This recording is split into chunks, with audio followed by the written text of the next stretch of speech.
Welcome to Capital One Bowl Mania. This is the Queen City of Charlotte. It's a bit brisk and overcast. In other words, it's perfect football weather for the Duke's Mayo Bowl.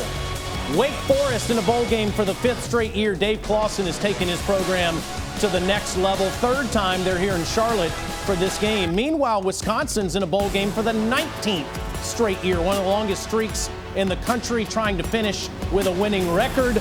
Welcome to the Duke's Mayo Bowl as part of Capital One Bowl Mania.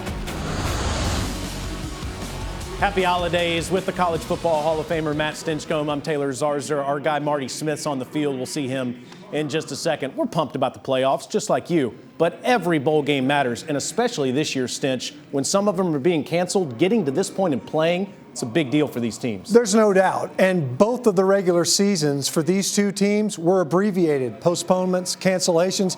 I can remember as a player missing bowl season one year. You never want to end it that abruptly. You want one more chance to compete with your teammates. Both these teams get that opportunity today. And these two teams couldn't be any more different on offense. No, I mean, you look at Wake Forest, they want to be lightning fast, a tempo-oriented offense. They try to be balanced, but they want to be quick. The time of possession, a huge disparity because opposite the Demon Deacons are the Badgers. They want to grind you out. They want to shorten the game. They're able to do that by a pretty prolific rushing attack. We're watching Sam Hartman, the quarterback for Wake, warm up. He's been great protecting the football this year. And that's been the watchword for Sam Hartman. Forced into service back in 2018 as a freshman, 8 interceptions to 16 touchdowns. This year, the 10 touchdowns, the more important number, 1 interception. That drives their turnover margin. They're number 1 in the country.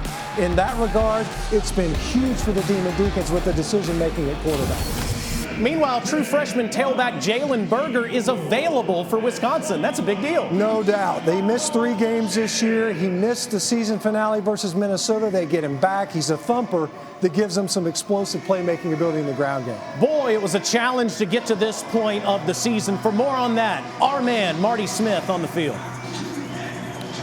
Taylor, Stinch, America, good afternoon. That's right, 2020 has been challenging for so many of us, but with that has come new perspective for so many of us, and that includes both head coaches in this game, Paul Chryst at Wisconsin and Dave Clawson for Wake Forest. I asked both gentlemen this week if they might help me understand what it's been like to be a leader of men in a global pandemic, and they both were still processing that answer, obviously. Chryst may have summed it up the best.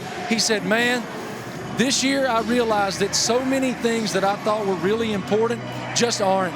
Embrace the brotherhood. We're so grateful to be here. Both of these teams are grateful to be here in Charlotte today at the Duke's Mayo Bowl. Taylor.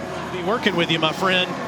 Here today, Wisconsin wins the toss and defers. It's crazy, Stinch. It's the first time these teams have ever met. They've been playing football for over 130 years. And they've never met before. It's only the 2nd ever trip for Wisconsin to the old North State of North Carolina. Beat the Tar Heels 15 years ago in Chapel Hill. This is Jack Van Dyke, the true freshman. He'll kick it deep to Keyshawn Williams. And we're underway in the Duke's Mayo Bowl. That goes out of bounds. So Sam Hartman's going to have good field position, Stinch. The redshirt sophomore originally from right here in Charlotte. And he'll have his hands full today versus Wisconsin defensively. One of the best units in the country. You look at what we talked about in the open. Smart decision making. He's been able to up his completion percentage and be more proficient there. You see the passing yards just shy of 2,000. It'll be interesting to see on 3rd downs in this game, will Wake be able to get into that tempo offense and maintain possessions versus a Badger offense that can play keep away all game long. From the 35-yard line, starting things off, and you're going to see a lot of this guy today, Christian Beal-Smith. He loses 5 yards in the backfield. You see Nelson, Scott Nelson, the safety from Detroit, just about took the snap.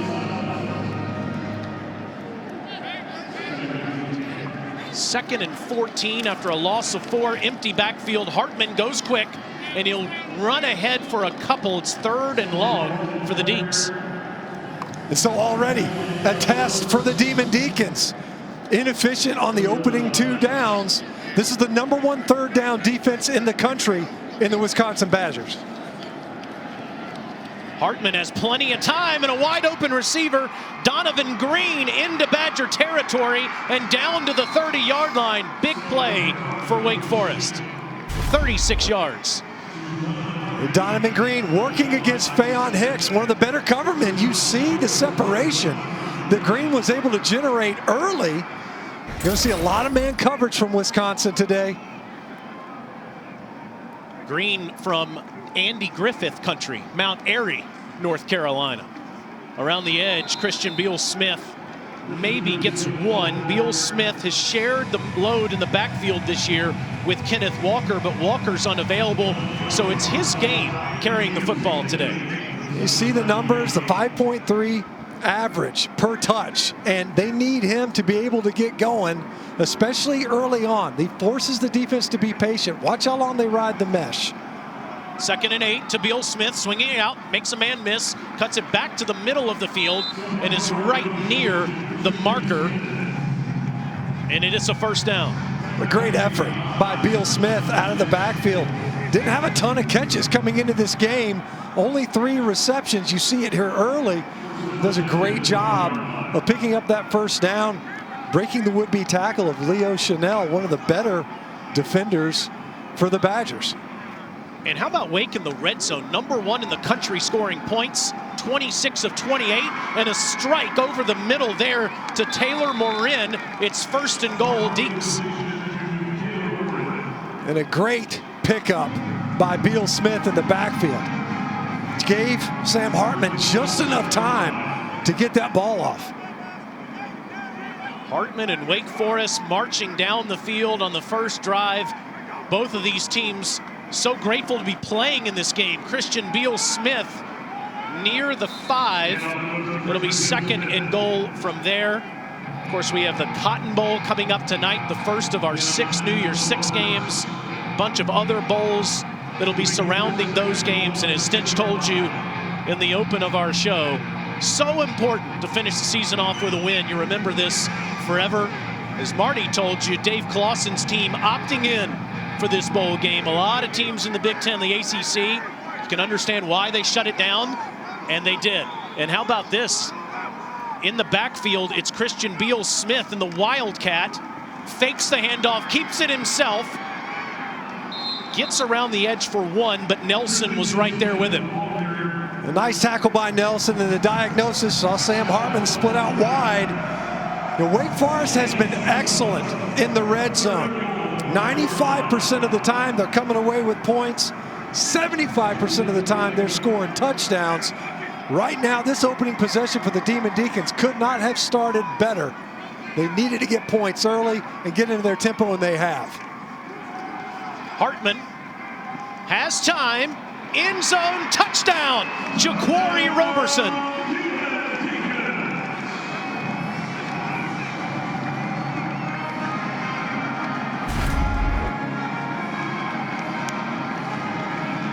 He did a great job of protecting on this touchdown throw.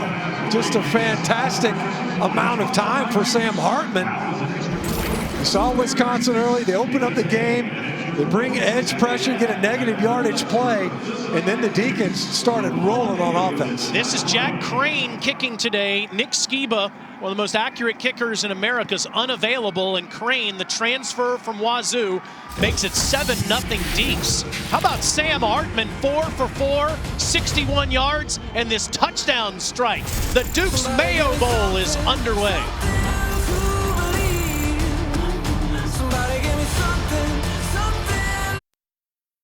This is a special presentation of ESPN, home of the College Football Playoff, semifinals on New Year's Day. I'm pumped. Coming up on Friday, Bama and the Irish, followed by the Buckeyes and Clemson, just like last year. How about Sam Hartman on that first drive? Couple third down conversions, 4 for 4, and the touchdown strike. Coming out hot, didn't mess around, big on those third downs. Credit the protection as well. They did a great job of giving him time. Jack Crane kicking off and kicking field goals and extra points today. Left-footed kicker Sends it deep to Devin Chandler, waiting at the goal line, goes over his head. And we'll see the Badgers in just a moment. Tomorrow's New Year's Eve, and we'll have 2 more bowl games for you on ESPN and the ESPN app. 6-2 Tulsa takes on Mississippi State, and the Lockheed Martin Armed Forces Bowl at noon Eastern. Then 9-2 Army gets their wish of playing in the postseason against West Virginia in the AutoZone Liberty Bowl. Pumped to see the Cadets get into a bowl game with Jeff Monken's team. Here's Graham Mertz at quarterback. The redshirt freshman from Overland Park, Kansas, started the season like gangbusters in the win over the Illini. Under center, hands it directly to Garrett Groshek, coming off his best game of his career in the win against Minnesota. What do you think about Mertz, who's been hot and cold as a redshirt freshman? Yeah, and in his defense, it's been really difficult to get any level of consistency. Could not have started this season off better versus Illinois. And then you have to sit. You kind of go on the shelf for a couple of weeks, and then they come back into their season. Kind of a lull, really, after the Michigan game. The turnovers really plaguing the Badger offense. Just glad to see him healthy. It's on a little end-around play. Jalen Berger gets maybe a yard. He got banged up, had a head injury against Minnesota in the last game. First 2 games of the year, as we said, Stinch, terrific. Last 4, not so much. You see it. It's kind of a strobe and fade. You start out rocking and rolling, and of course it's a function of the defenses that Wisconsin was facing. Northwestern pretty salty on that side of the football, but you could tell that he was growing into the role, and it was hard to develop consistency. Groshek in the backfield with Mertz on 3rd and 6. Need to get to the 35. Graham wants to take off, and he's going to be a yard shy as Jaquez Williams came up to make the tackle. It's 4th down. And a big shot that Mertz took. And you think back to that game versus Minnesota, the last time the Badgers were out. Got knocked out of the football game, but nowhere to go with this football. So look at the coverage downfield, and what's interesting today for the Badgers, they are really short-handed. Mertz didn't see anywhere to go with the football. Ends up running and lowering his shoulder pads, but just shy. In pro punt formation, we'll tell you more about Paul Christ's formula as the game continues. Andy Vunovich to punt it deep to Taylor Morin, who calls for the fair catch at the 29-yard line. Great start for the Demon Deacons. Up a touchdown and with the football here in the Queen City of Charlotte.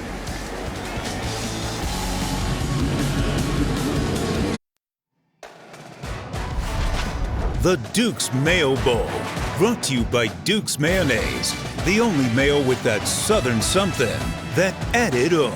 Duke's, it's got twang. The pregame meal was as good as ever with that twang today. More on that coming up.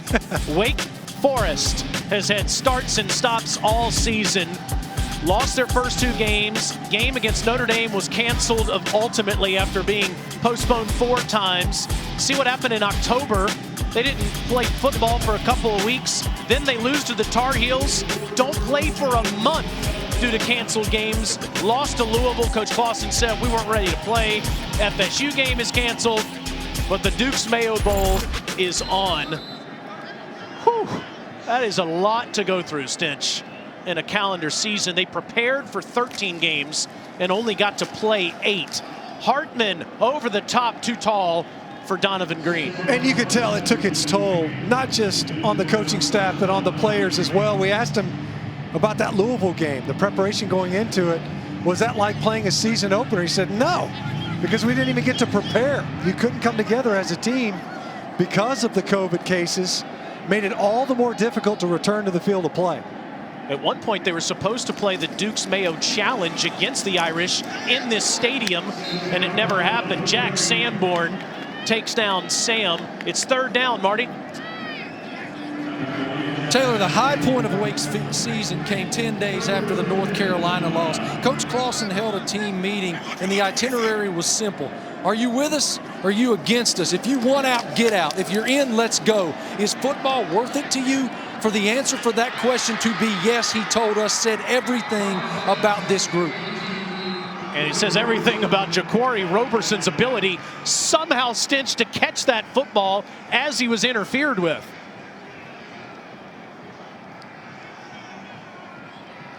See today's referee, James Carter, here in Charlotte, about to give us the announcement.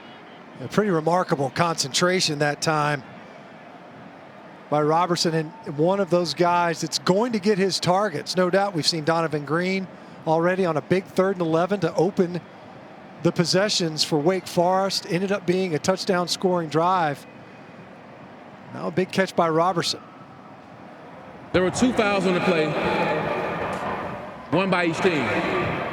Pass interference. Offense, number 83. Pass interference.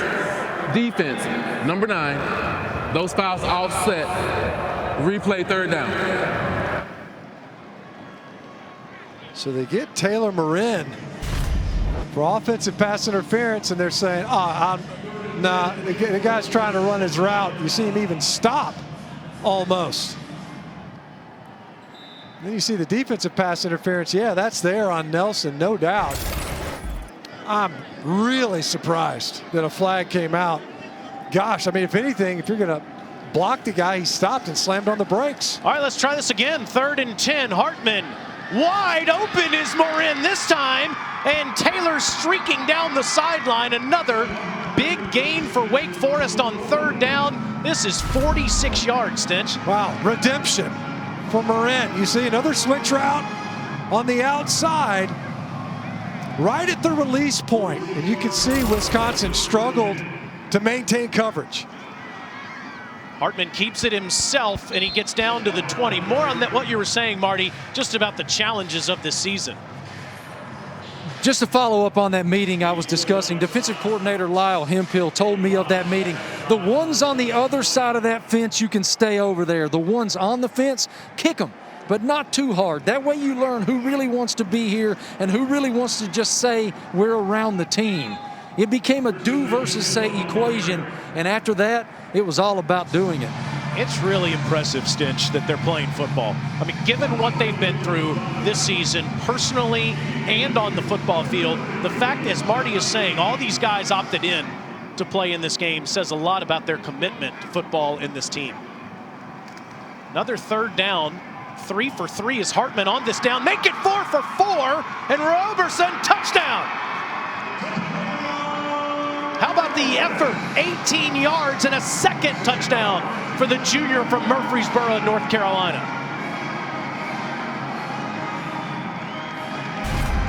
Well, coming into this game, we knew that they were going to target Roberson over and over again, missed tackles. Look at the yards after catch. Another 7 or 8 yards to get into the end zone. And right now, the Demon Deacons, and you have to think, some of this tempo taking advantage of a Badger defense that has been stellar all season. Extra point by Crane is good. Stinch told you they averaged 37 points per game.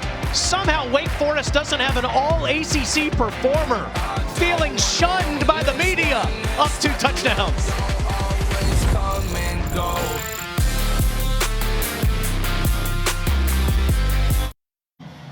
ESPN boasts 9 presentations of each college football playoff semifinal, courtesy of the network's annual CFP MegaCast production on New Year's Day. In total, nearly 40 presentations will be available across the New Year's Six, peaking with the semifinals as the Rose Bowl game presented by Capital One highlights number 1 Tide and the number 4 Irish, and the All-State Sugar Bowl has Clemson and Ohio State, number 2 meeting number 3 once again. Here, Wake Forest, all 2 touchdowns in their first 2 drives. Wisconsin only gives up 17 points per game in the last 5 years, but the Deacs have looked great on offense in these first 2 drives of the game. And their defense has looked good too, Marty. Taylor, after that last drive when Wake Forest stopped Wisconsin and the defensive team came over to the sideline, defensive coordinator Lyle Hemphill sat them down and looked several of the starters in the eye and said, tell me what you saw. What did this number do? What did that number do? How did Mertz respond? Tell me. Look at me and tell me. You can see the intensity and you can sense that Wake wants to make a statement today. all of their players opting in for next season. Of course, Boogie Basham, who is here, is going to the pros, but everybody else is on board in Winston-Salem. Garrett Groshek makes his way through that Demon Deacon defense. This is the walk-on who started his career as a quarterback, who has been the heart of Wisconsin throughout his life and certainly throughout his collegiate career. Well, and he had a career day in one of the most important games. They played Minnesota. The game got postponed. They ended up getting it in at the back end of the season. And he was the last guy left to hand the football off to. He only went 24 carries for 154 yards versus the Golden Gophers. Especially with Kendrick Pryor and Danny Davis out at wide receiver. You would think Groshek will carry the load today. He's got no place to go there as he's ganged up by defenders. Ryan Sminduff in the middle of that, second down. Groshek, one of those guys, they can get the ball to him out of the backfield sometimes. He figures really prominently in the passing game. You see him substituting out Jalen Berger. Another one of those guys, because they missed him for 3 games, they've had to do it by committee. No Nakia Watson likely today. Berger gives him a little bit more edge, presence to get on the outside. Surveying the entire field, Mertz throws underneath and it's incomplete, looking for his big tight end, Jake Ferguson. It's third down. Ferguson will probably get the most targets today, Stinch, with all of those other receivers unavailable. Ferguson, one of the more productive guys at his position, tight end, been targeted a ton, the most targets in the passing game of any other eligible receiver, a key component in their run game as well. And on third downs, the ball often goes to him. If not him, then likely DK, number 13.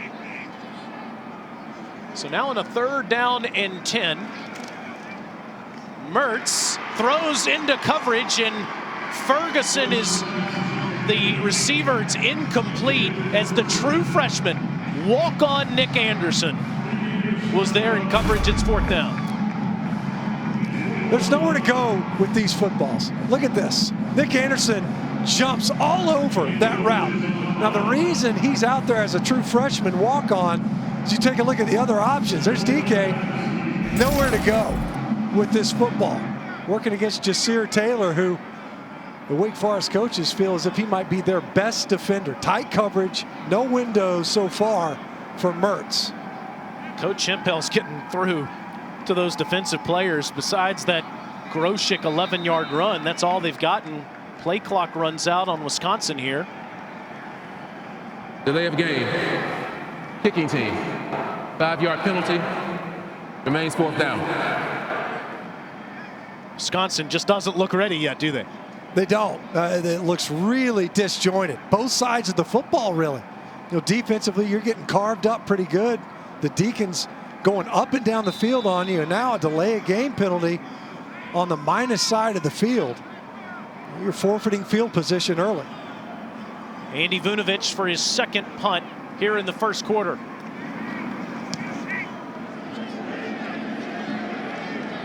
Morin lets it bounce in front of him, and it'll be down at the 39-yard line, just a 33-yard punt. Now let's look at today's clutch delivery, brought to you by Chipotle. Well, we saw early with Sam Hartman. They drive down the football field, great protection. He gets it to Roberson for a touchdown, and then jams another one in there, in traffic this time. And look at that effort after the catch to get into the end zone. Couple of catches, couple of touchdowns now for the leading receiver of the Demon Deacons, and Sam Hartman has started out hot. Boy, has he. You had them up 2 touchdowns with the football in the first quarter, right? Before this one started? I'm checking my notes now, and that's precisely what I had, yes. Justice Ellison is in the game, fake to him, and at the feet of his intended receiver, Roberson, it's second down. Now that plays an interesting example of the way Wake Forest operates their offense.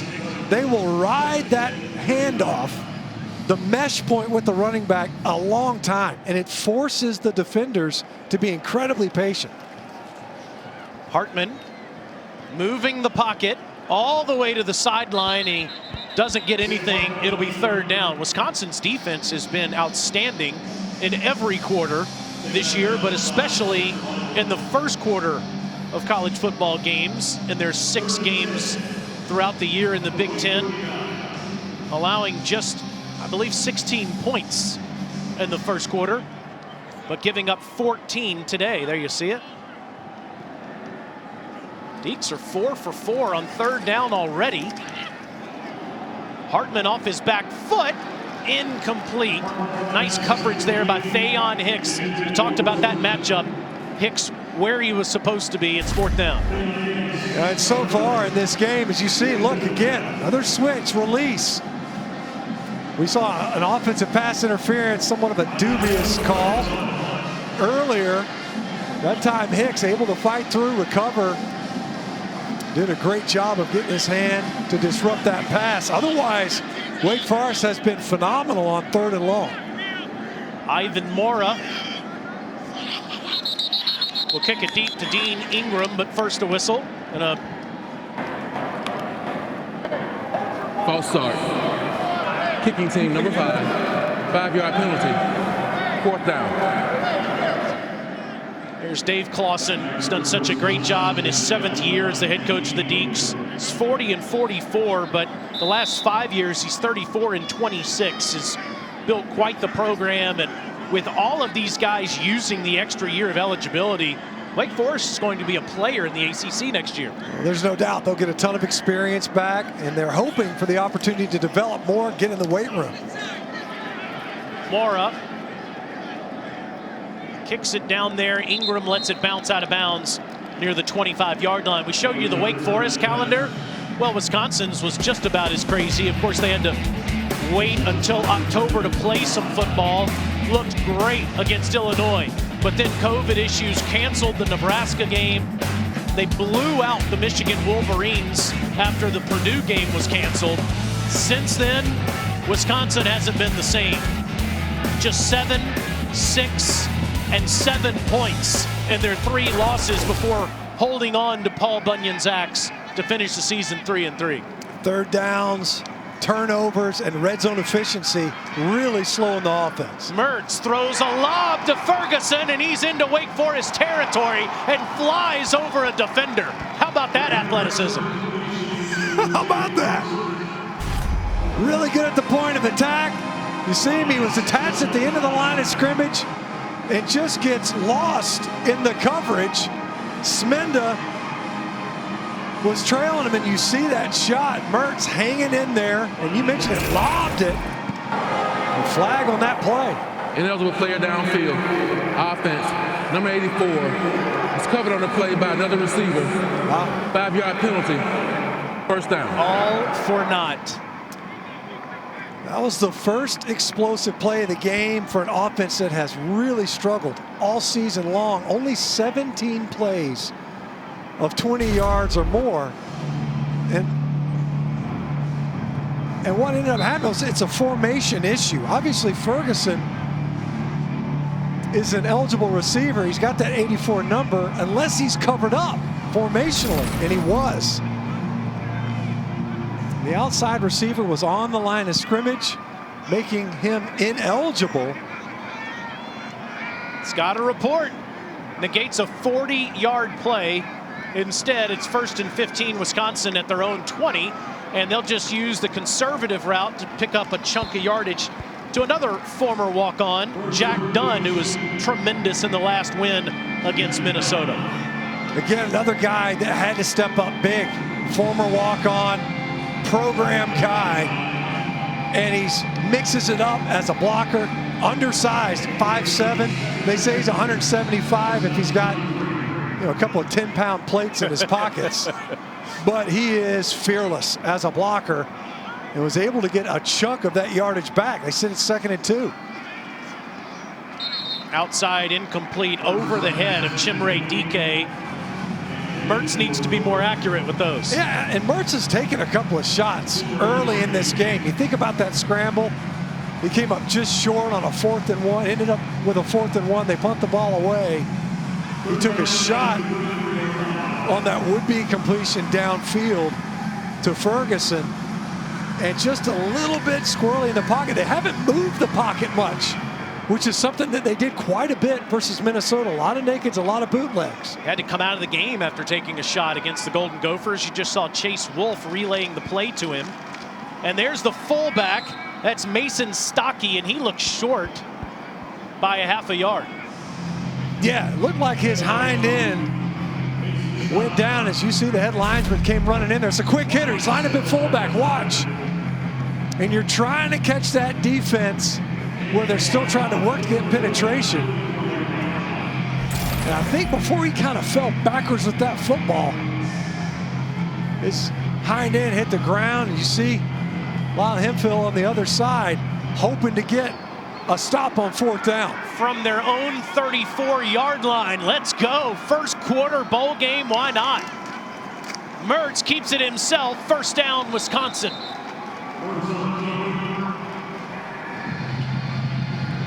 Yeah, stuffed it first, but it was just a matter of time. These big boys guard to guard, able to get the push needed. It's interesting. You know, Mertz keeps going. It's interesting how they're getting these plays in. You know, you got one offense that wants to go super fast. Mertz is going all the way over to the sideline to get it handed off, literally what the play call is, and then returning to the field of play. Well, by Paul Chryst philosophy, he loves the 1980s and 90s, maybe in every way, relaying the plays. This isn't going to get anything. There's a flag down as Carson makes a great open field tackle there on Garrett Groshek. We'll see what the flag's about.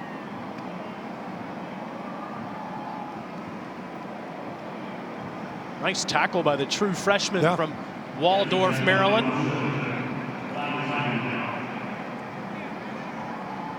You know, we talked about, Wisconsin. They've done a great job of protecting the passer by and large, and Mertz hasn't always unloaded the football on time this year. Holding. Defense, number 6. 10-yard penalty from the previous spot. Results in a first down. One of the best players for Wake Forest, Jasir Taylor. And there's going to be a lot of stress on the cornerbacks of Wake Forest, and it's a function of the Wisconsin run game, the personnel and formations that they use. They're going to force you to single up outside quite a bit. Yeah, no doubt. I mean, he ends up tackling DK. Man coverage. He was going to get picked off by the inside route. And Taylor ends up just tackling DK. Part of the reason why Mertz ended up trying to check it down. You get a fresh set of downs out of the deal. Near midfield for the first time today. Berger's got no place to go. It's going to be a loss of 2 on the play. Marked back near the 45-yard line. Part of the problem for Wisconsin, Stinch, is their patchwork offensive line. Logan Bruss, the right guard, out. Michael Furtney taking his spot. And then at left tackle, John Dietzen, who's usually a guard, is playing tackle with Cole Van Lana now. Yeah, it became kind of musical chairs. The big boys just having to shuffle around. And you wonder, a lot of free hats, a lot of unblocked defenders and penetration by the Wake Forest defensive front. The running backs can't get going. 2nd and 12. Mertz steps up, throws on the run. It's a strike to DK, and it's a first down inside the 30-yard line. Great job that time by Graham Mertz. Just climbing up into the pocket and hitting that crossing pattern from DK. Working against Jasir Taylor again. A matchup to keep an eye on now. So we've seen a couple of targets to 13, a freshman, a guy that they really think can emerge. Didn't have him the entire season. Missed some time, got him back for this ball game. Just had the one catch versus Minnesota the last time out. Down to the 28 and a little trickeration to get it back in DK's hands again, and he cannot get the edge there. Nice open field tackle by Anderson. And Nick Anderson's all over it. When you think back to the 3rd down play, they're trying to get it to Jake Ferguson. Nick Anderson all over it. Watch 45. Read this and then get width. He was in the box, meaning he was right there. Run support, tight to the formation. sees the ball blowing the opposite direction, gets width, and generates a negative yardage play. 2nd and 12 at the 30-yard line of the last play of the first quarter. And it's a good ball inside the 15, first down. Staying on his feet is done. All 5'7", 175 soaking wet. He gets them the first down. The Badgers are making some moves finally in this first quarter after Wake struck first and second. 14-0 in the Duke's Mayo Bowl.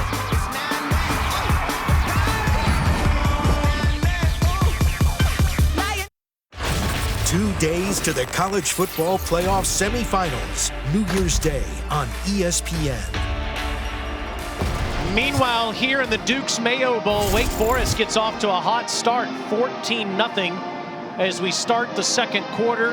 Deacs were terrific on 3rd down, converting on 4 of 5 tries, 2 touchdowns to Jacory Roberson in that first frame. Meanwhile, the Badgers did nothing on their first 2 drives, 15 yards on 7 plays. But now here they go, 8 plays, 64 yards on this current drive, which has Graham Mertz at the 11-yard line. Little toss ahead to Groshek, breaking tackles down to the 5, 2nd down. And this is an area where Wisconsin has really struggled. You know, they had 3 trips to the red zone last time out versus Minnesota. They scored on all 3 trips, but only one of those was a touchdown. And during their losing streak, 3 games in a row, they had 6 trips, only 6 trips into the red zone. They scored 1 touchdown.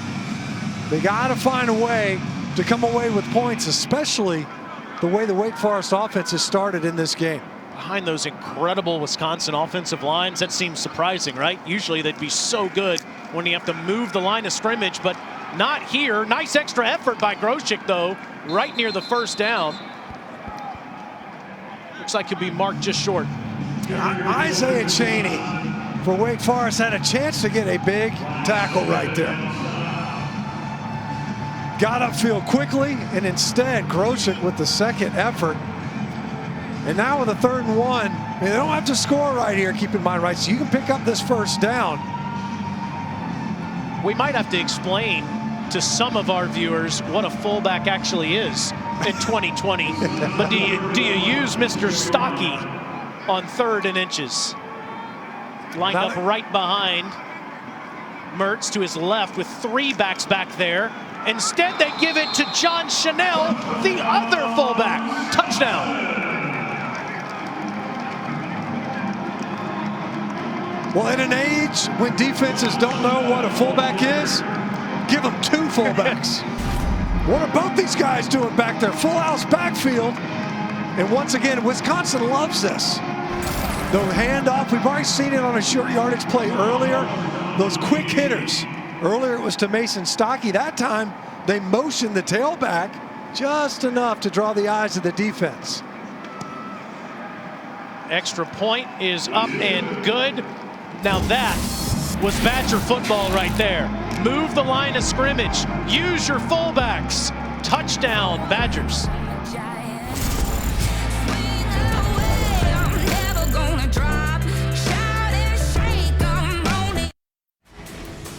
It's a chilly day here in the Queen City of Charlotte. Deacs lead the Badgers 14-7. Matt Stinchcomb, Marty Smith, and Taylor Zarzour. Now, if Badger fans are cold, you know it's cold outside. Wow, I'm shocked. Great drive by Graham Mertz and the Badgers there. This is a good answer, a needed answer. They had to get it. There's no doubt, as you saw John Chanel, he was the one that kind of powered his way into the end zone coming down to cover this kick. Badgers getting ready to kick off here. And Wake Forest will get it at the 25. New Year's Day Bowl Mania rolls on with the Verbo Citrus Bowl. Quarterback Bo Nix leads 6-4 Auburn against number 14 Northwestern. It's just the 2nd ever meeting. Tigers beat the Wildcats 38-35 10 years ago in the Outback Bowl.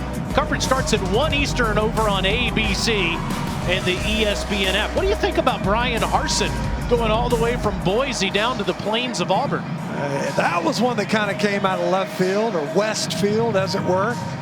But when you think about it, last time an SEC team went outside the footprint regionally anyway. You kind of think Urban Meyer from Utah goes to Florida, pretty successful, 2 national championships in 4 years.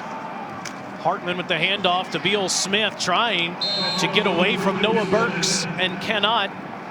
Second down. That's one of the coaching changes. I thought we had more coaching changes than what we originally would get, Stinch, given the condensed season, amount of money schools lost, the buyouts associated, especially with Auburn.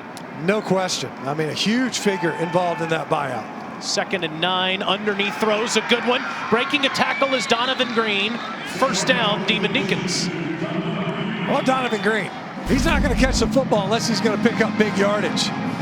Showed up big on their opening possession. Does a great job of spinning out of that tackle. 2 catches. Got a season average of 20. He's up in that today. Hartman throws the deep ball to Green. Incomplete. Had both hands on it. Couldn't bring it to his body. Caesar Williams was in coverage. Got turned around a little bit. Ball underthrown. Fighting through the hands of Caesar Williams. Had 2 hands and a face mask on that football and just couldn't bring it in. Would have been yet another explosive football play in the passing game for the Deacons. Beal Smith will move over next to Hartman. Gets him a block, and then Hartman throws it over the head of Green. 3rd down. A little high on that throw from Hartman. We mentioned it, both these quarterbacks, they've had some consistency issues in their careers. Obviously, Graham Mertz, far fewer outings. Sam's 4 for 5 on 3rd down, and it's now 4 for 6. Another high ball, this one intended for Taylor Morin. Off target on those last 2. You see a little slap on the helmet from Dave Clawson. We talked about how Hartman started this football game. Now 7 of 13, 3 straight incompletions here. A missed opportunity downfield. You know, that one you kind of have to layer in there over a linebacker.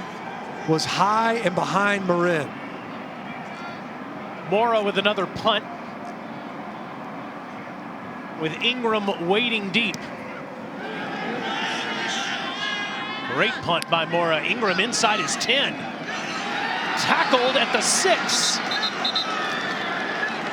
Down there to make the tackle was Keegan Good.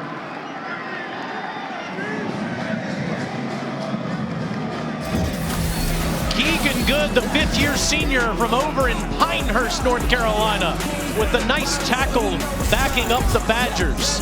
14-7 in Charlotte. Let me run it up, still won't let me inside Canada. Wave runners on the White House floor. My son already told me I'm... The Duke's Mayo Bowl, brought to you by Duke's Mayonnaise, the only mayo with that southern something, that added oomph. Duke's, it's got twang. A little some of that before the game. We didn't get to eat it on the air, though. Marty Smith, you're my hero. Taylor Zarzour, this is the Butte. This is the signature sandwich at Bossy Beulah's here in Charlotte. It is the best chicken sandwich in the city, now lathered up with Duke's mayo. And let me tell you, ladies and gentlemen, this is the South on a bun. Oh, man, are those so good. Burger, not chicken, burger with almost a first down marked right there. How's that taste, Martin?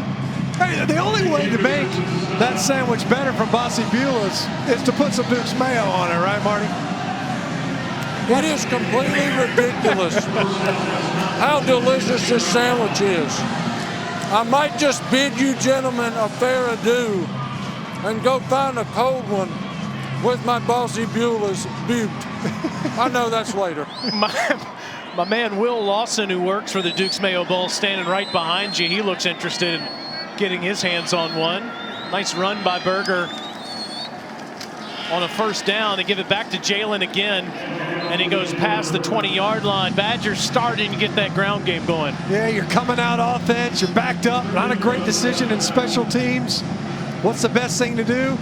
How about pop a nice run on first down? And now Jalen Berger kind of starting to spool up. That time behind the block of Mason Stockey, a lead blocker. See if the Badger running game starts to gain some traction versus Wake Forest.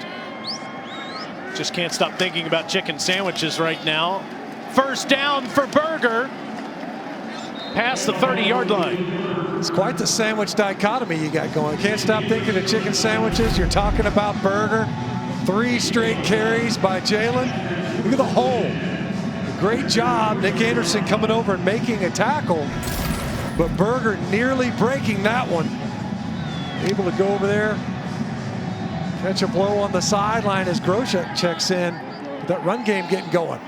You know, we saw Mike Gundy get doused with Cheez-Its last night. I'm interested to see what the winning coach gets doused with a little later. False start. Offense, number 84. 5-yard penalty. Remains first down. It's a great tight end. Jake Ferguson's one of the best in the country. All Big Ten performer. Leading receiver for Wisconsin in yards and receptions for Coach Christ. Is again, Graham Martz continues to go over to the sideline to get those plays. Might have been the best thing to happen as Mertz didn't handle that snap very cleanly. Ball's on the ground.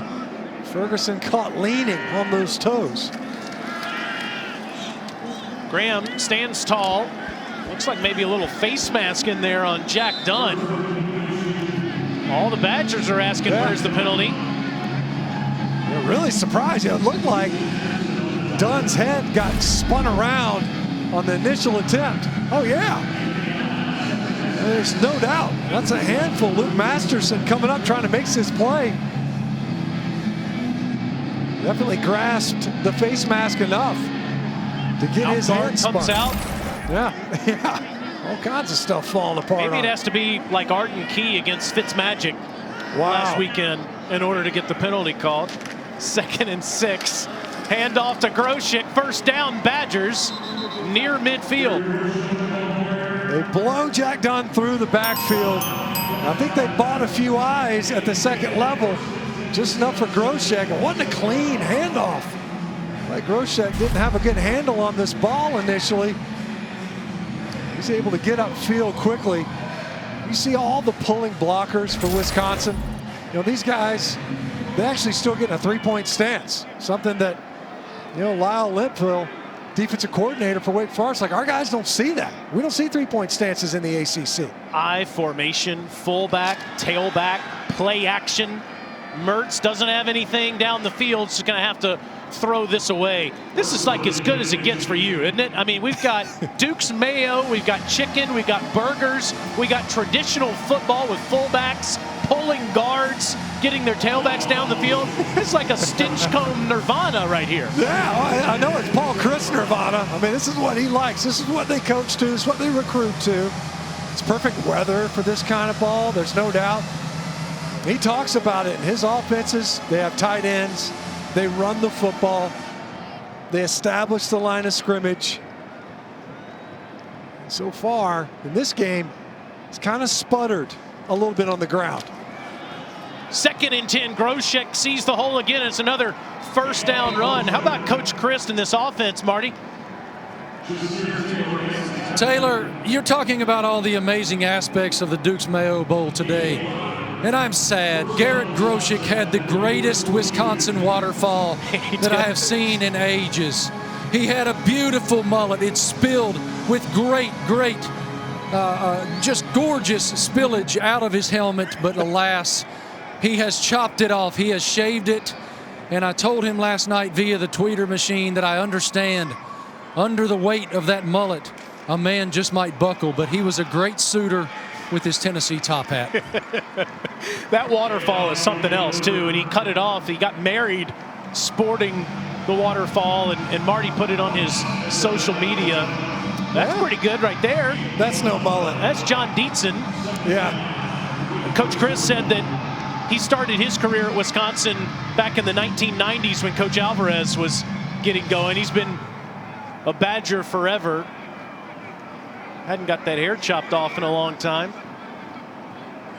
9th play of this drive for Graham Mertz with Jack Dunn coming in motion.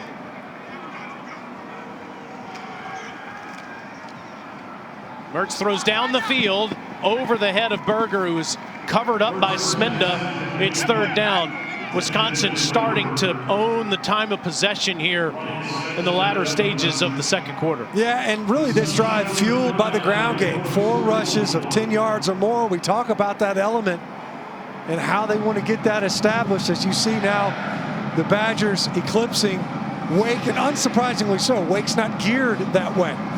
They want to be quick. They want to be efficient. So far, they've been able to do so, but plays starting to pile up. The previous drive was 13 plays by Wisconsin.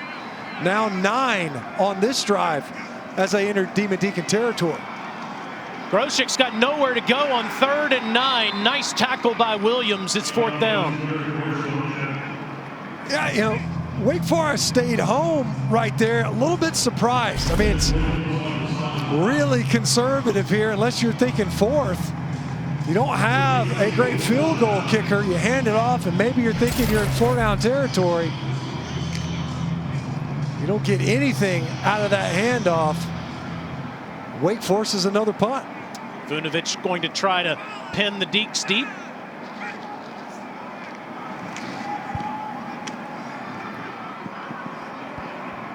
Make that Schlichting instead of Vunovic for the short punt inside the 10-yard line. That's where Wake Forest will take over.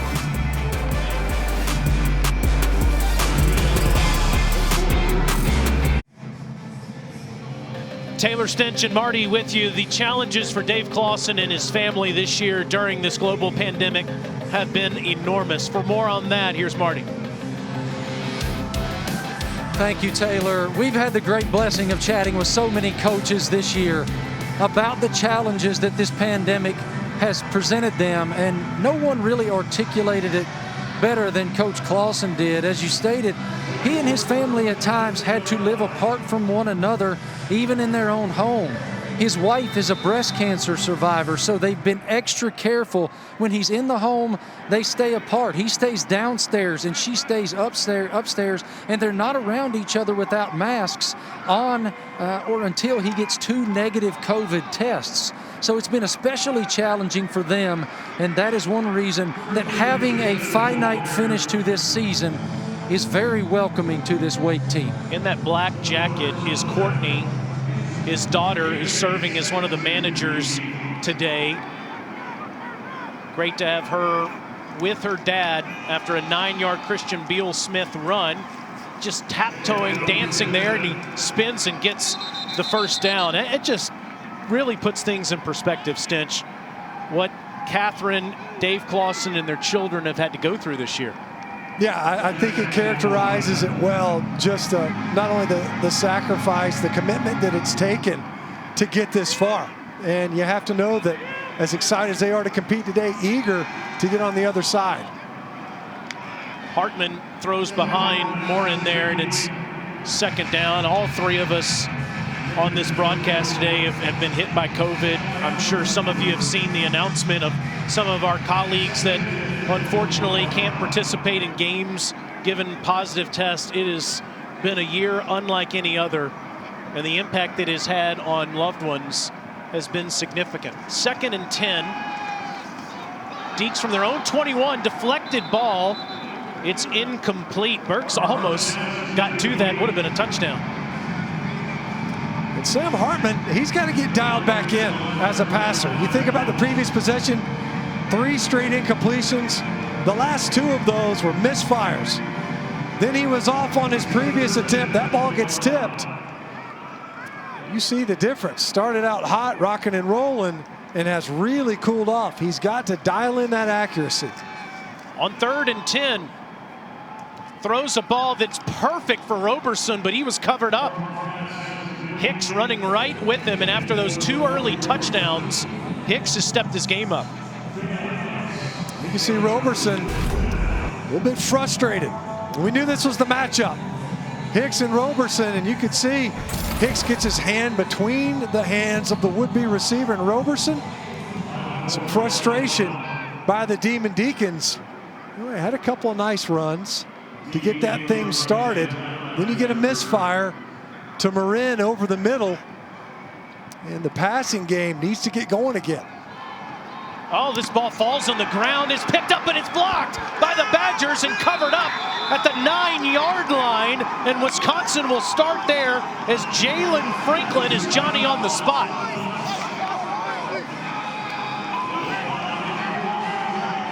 The special teams in bowl games. Ways to make a difference. Snaps a little low. Mishandled.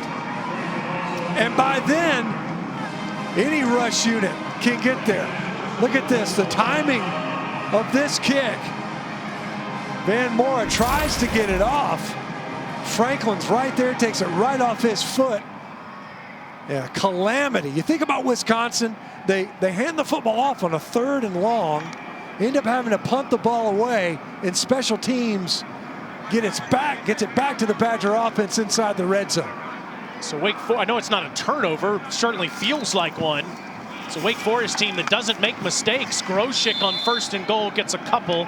It's 2nd down. No, you're right. You know, Wake Forest has played really cleanly. They're not a very highly penalized football team, not a lot of negative yardage plays. Now a quick change for Lyle Hemphill's defense. Can they find a way to deny the end zone of the Wisconsin offense? They're already 1 for 1 in that area. We're able to get a touchdown, but we mentioned they've had difficulty in this area of the football field. Mertz all day, wide open was Ferguson, and he overshot him.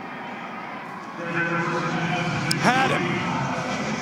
He comes off the line, a little out and up. He goes out and then up into the end zone. He's right behind the linebacker. And Mertz is high and behind one of his favorite targets. Certainly his favorite target in the red zone. Keep in mind, Mertz hasn't thrown a touchdown pass in 16 quarters since the first quarter of the Northwestern game. Crazy to think about that. All the struggles he's gone through with COVID and injuries. 3rd and goal now for Graham. Moves left out of the pocket against his body. A flag comes in. He's still down. Took another shot at the end of that play. Had to work the pocket and working left. He was trying to go to Ferguson again.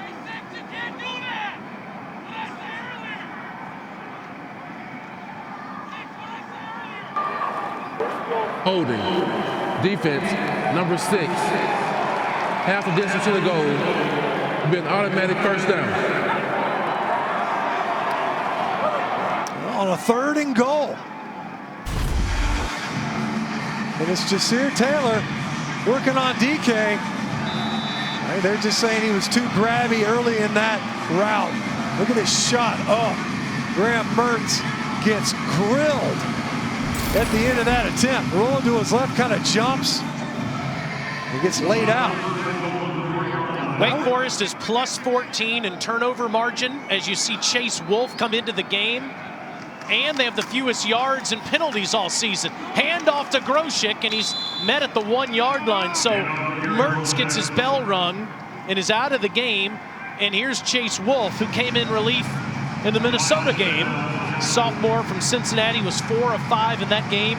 15 yards and a touchdown. See if Mertz runs back out there as Danny Vandenboom delivers another play to him. Look at Mertz's jersey.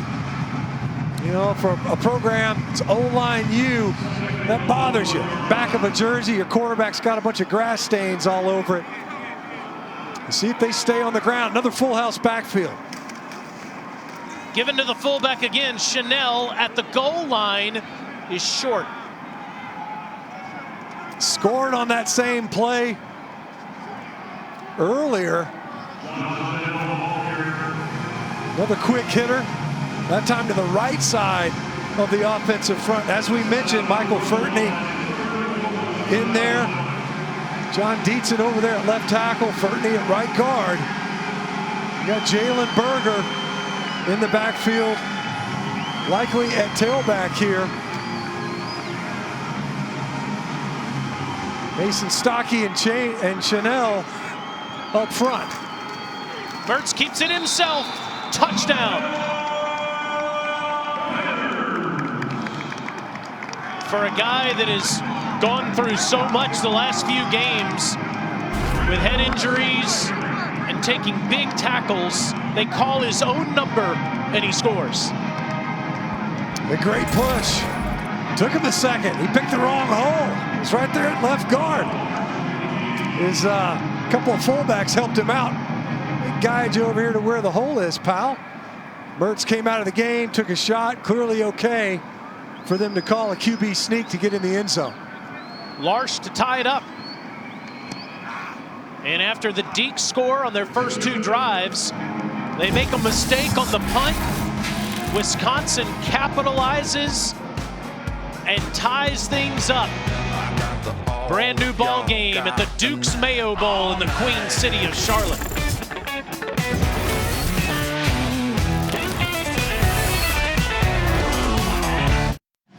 Coming up on the Capital One Halftime Report, Kevin Nagandi, Mark Sanchez, Booger McFarland are at the Rose Bowl. Talk about Notre Dame's best chance to shock Alabama, and Lawrence versus Fields down in the Big Easy. That's the one I'm pumped to see. Clemson and Ohio State after that epic game they gave us last year. No doubt. And, you know, the idea that, Trevor Lawrence, he's probably got something to prove. Outside looking in on the Heisman race. That will go into the end zone, down to the 25-yard line. Speaking of those games, the New Year's 6 games start tonight with a top 10 matchup. Heisman finalist Kyle Trask leads number 7 Florida against number 6 Oklahoma, the Big 12 champs, in the Cotton Bowl. Our coverage begins tonight at 8 Eastern on ESPN and on the app. And Stinch, with the guys that aren't playing for the Gators, Man, kind of liking the Sooners in that one. no doubt. And you think Oklahoma feels like they've got something to prove? An ugly loss early in the season. You win the conference.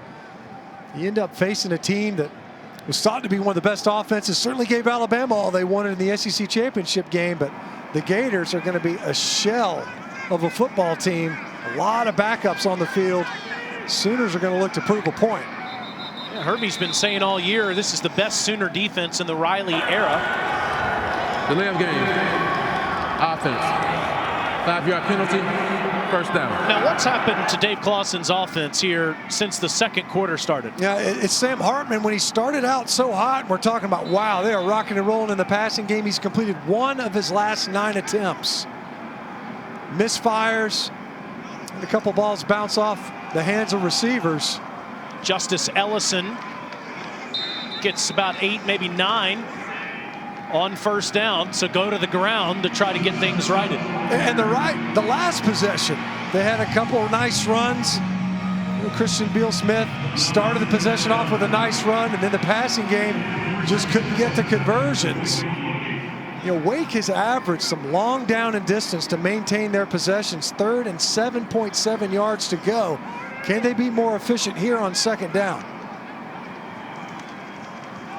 Down at the 29, it's just to pick up a 4 on that last play. Ellison bouncing off of Badgers will get a couple, so it's 3rd and about 3.5 here for Wake Forest, and we'll see if Coach Ruggiero and Coach Clawson decide to give Hartman the opportunity to throw the football here. And we don't see him, we've already seen a called QB draw in this game. Hartman has not run the football hardly at all this season. So will they give him an opportunity? Do they feel even compelled to move this pocket and give him an opportunity to run with it if needed? Oftentimes, they've been trying to get the ball in the slot right here to this guy in Roberson. 2 early touchdowns for him as the play clock goes down to 1. Surveying the whole field, Hartman will let it fly, and it's incomplete. Catching up to the football was Deron Harrell. Donovan Green was again the intended target, and after touchdowns in the first 2 drives, it's been punt, punt, punt, punt. And this is an underthrow. Really, the last 3 downfield throws have been underthrown by Sam Hartman. That ball hung up in the air. Donovan Green had a step, and that ball was thrown way too upfield. Too much time underneath that football. Tried to throw it to Roberson initially and came off.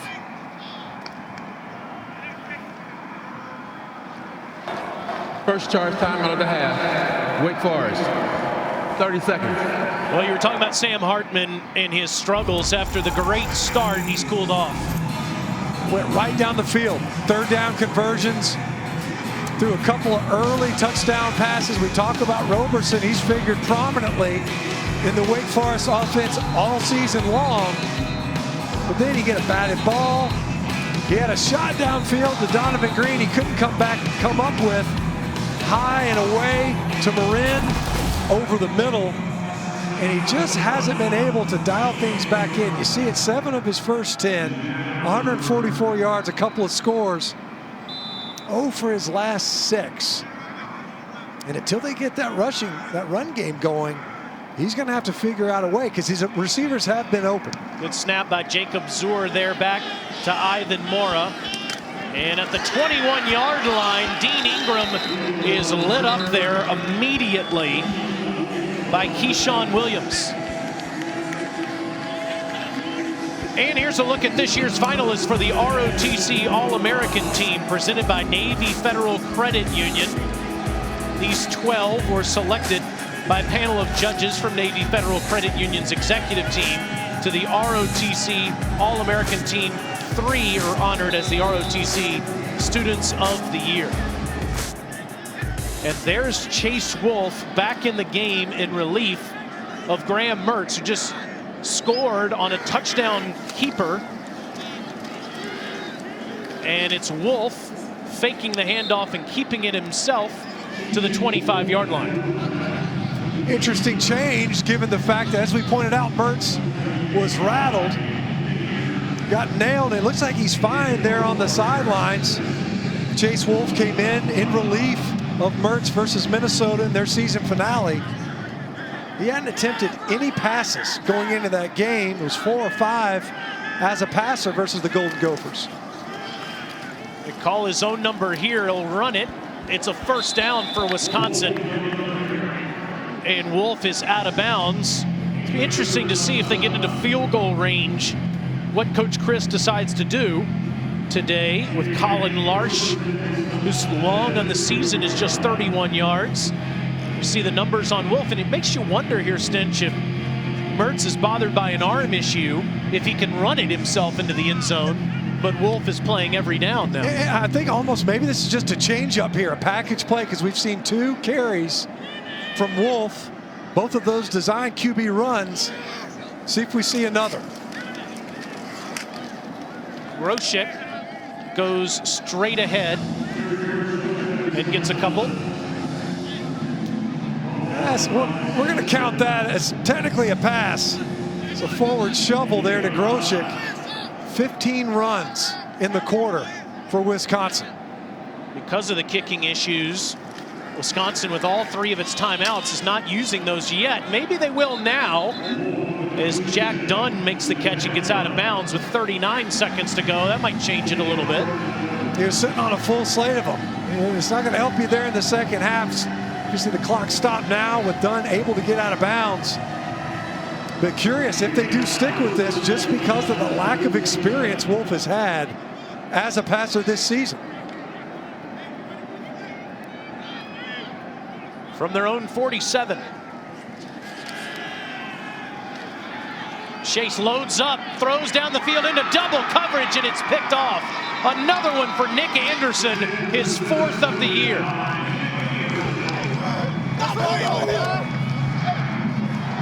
We said one of the keys in this game defensively was takeaways for Wake Forest. They've lived on them all season. And you mentioned it now, the 4th interception for Nick Anderson. And he's underneath that throw right now. That ball doesn't go there.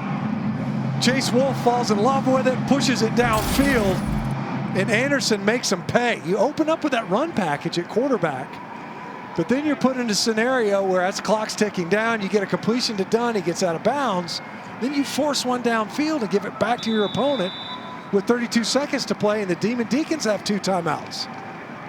They just choose to run it with Beal Smith.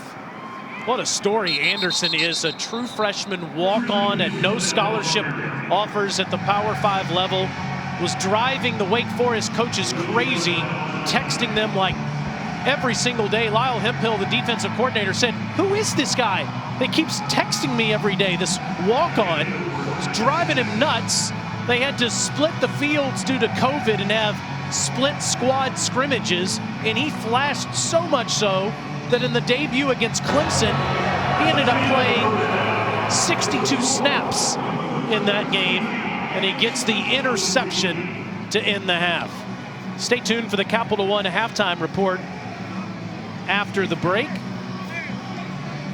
From the Rose Bowl, you'll have Kevin Nagandi, Mark Sanchez, and Booger McFarland. Make that the Sugar Bowl, rather, the All-State Sugar Bowl, coming up in just a moment. Here at the Duke's Mayo Bowl, we are tied, Wake Forest and Wisconsin in Charlotte.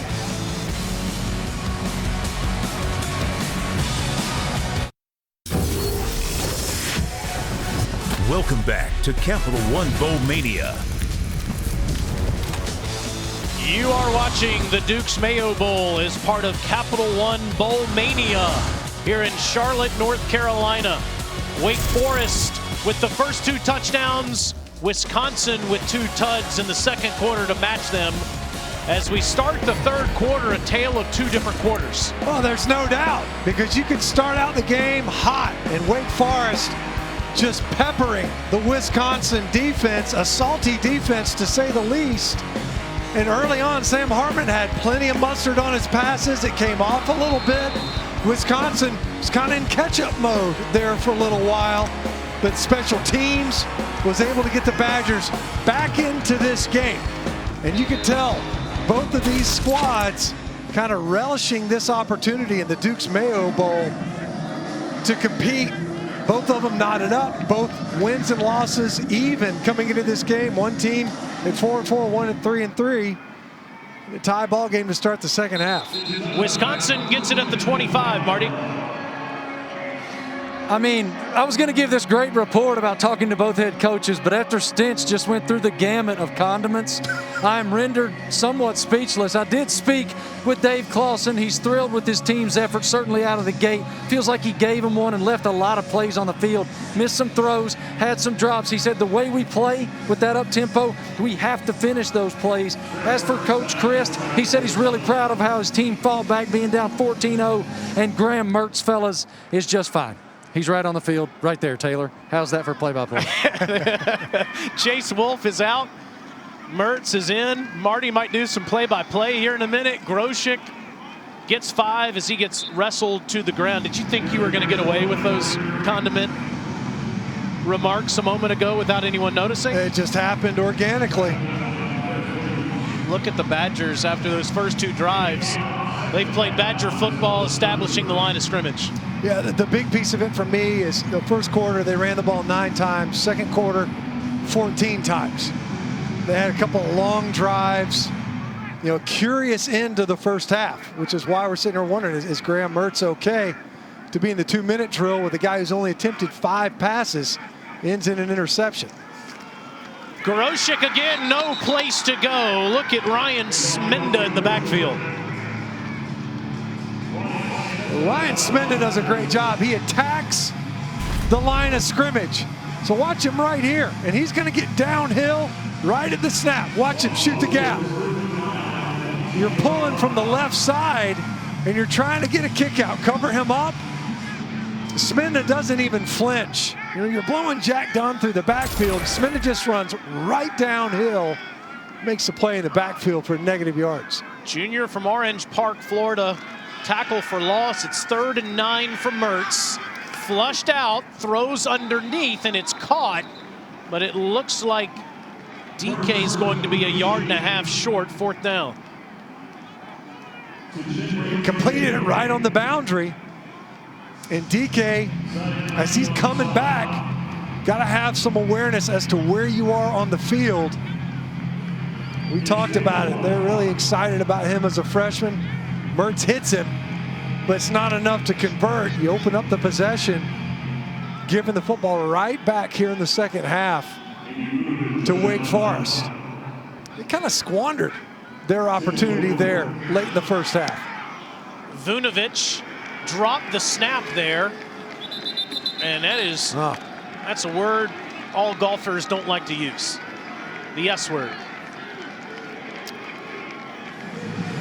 All the way to midfield on a shank of 16 yards. How about the punt? Can't even say it loud. you just had to gag it out. Shank.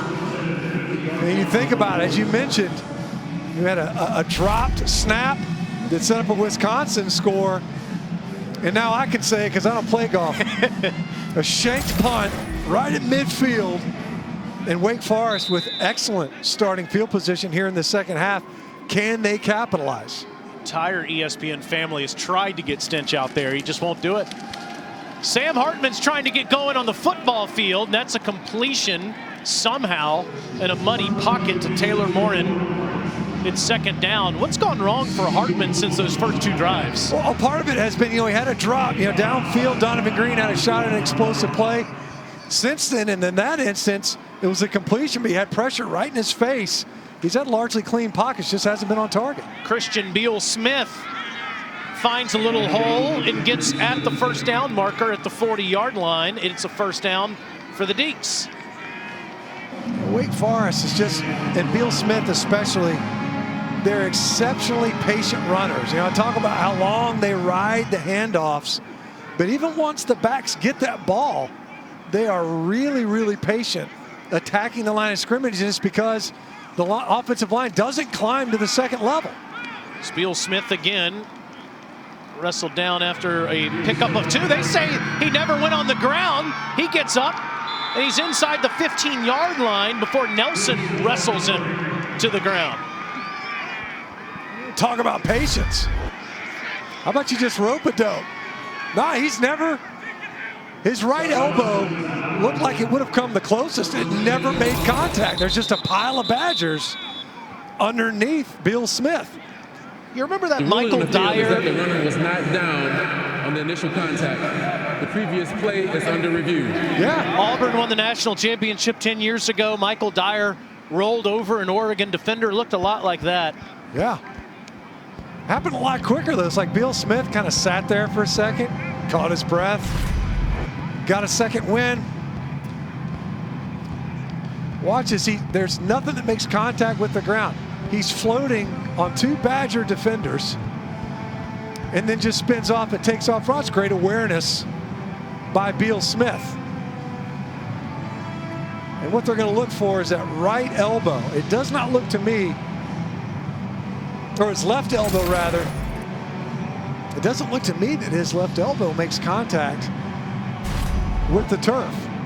Would be a pickup of 28 for the redshirt junior from Winston-Salem by way of East Forsyth High School. Just about an hour and a half from here. It's an easy call to me. Yeah, to me it looks obvious that he was never established as down. Best run of the game by Wake Forest. He went over 100 twice this year against Campbell, and against the Tar Heels, he had 120 yards rushing, 650 on the year, sharing time with Kenneth Walker, who's unable to play today. It's the best look at it. If that right elbow touched, it's obscured at the time by Michael Juergens. He's standing right there. From that look at it, I can't imagine there being enough to say that he was down. See him right there?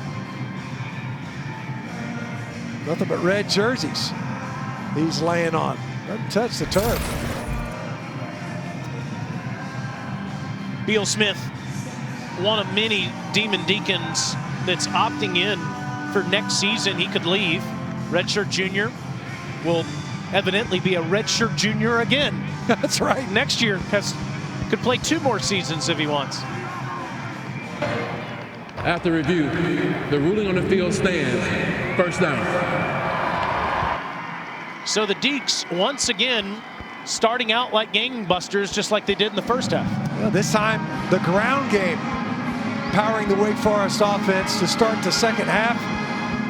They opened up this football game, passing the football well, went right down the field on a couple of early possessions, and now here, the Demon Deacon running game getting them on the doorstep and into the red zone, an area where they're exceptionally efficient. Beal Smith hits the hole hard, breaking tackles, and gets down near the 7-yard line. As you look at the carries for Wake Forest today, Justice Ellison has a couple carries. Sam Hartman's kept it himself 4 times, but Beal Smith has been the workhorse with Walker out. Talk about balance. 18 passes, 18 rushes for Wake Forest in this game. Hartman, end zone, another touchdown. Roberson's got 3 of them.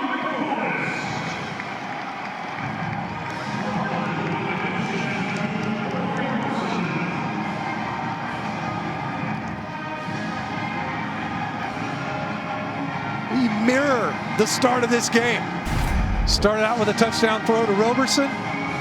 Here in the second half, open up the half with a touchdown throw to Roberson. Great hands right there. Bringing that throw in, well-placed football. We talked about Sam Hartman. Got a little off target. Had to get resighted there over the course of halftime. The best way for a quarterback to do that, run the football some to open up the half. You see The Jaquari. ruling on the field was a completed pass for a touchdown. The previous play is under review. You just saw Jaquari say, I got it. I got those arms underneath it. It's a hands catch. You know, he reaches out, stops that football as he's laying out for it.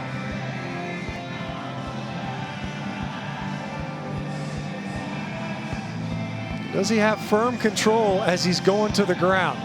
Looks like he stops it, kind of double clutches right there. I don't know. You know, for sure, he kind of double clutches, stops that ball initially, and then adjusts. Watch him adjust his hands. Stops it, and then grabs it again. Did he have firm control as he went to the ground? It's hard to see, hard to know if they're going to overturn this, but it does appear that about half of that football is underneath his hands as he goes to the ground. Is that enough to overturn the call? Is anybody's guess. We'll find out.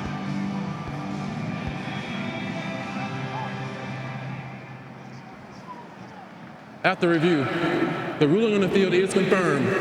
Touchdown. Those are the toughest, right? Just the ultimate judgment call. Yeah, and you know what? It did seem to me that despite the fact you're right, he was grasping more the point of the football. It did look like he had firm control, but it was right as he was going to the ground with that football.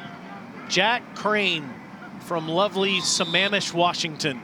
Transfer from Wazoo. Kicking today with Nick Skiba out. He's perfect 3 of 3 on extra points, and the Deacs grab the lead again with 11:11 to go in the 3rd quarter. Sam Hartman started strong, cooled off in the 2nd quarter, got a little break at halftime, and finds his buddy Mr. Roberson again. Demon Deacons up a touchdown.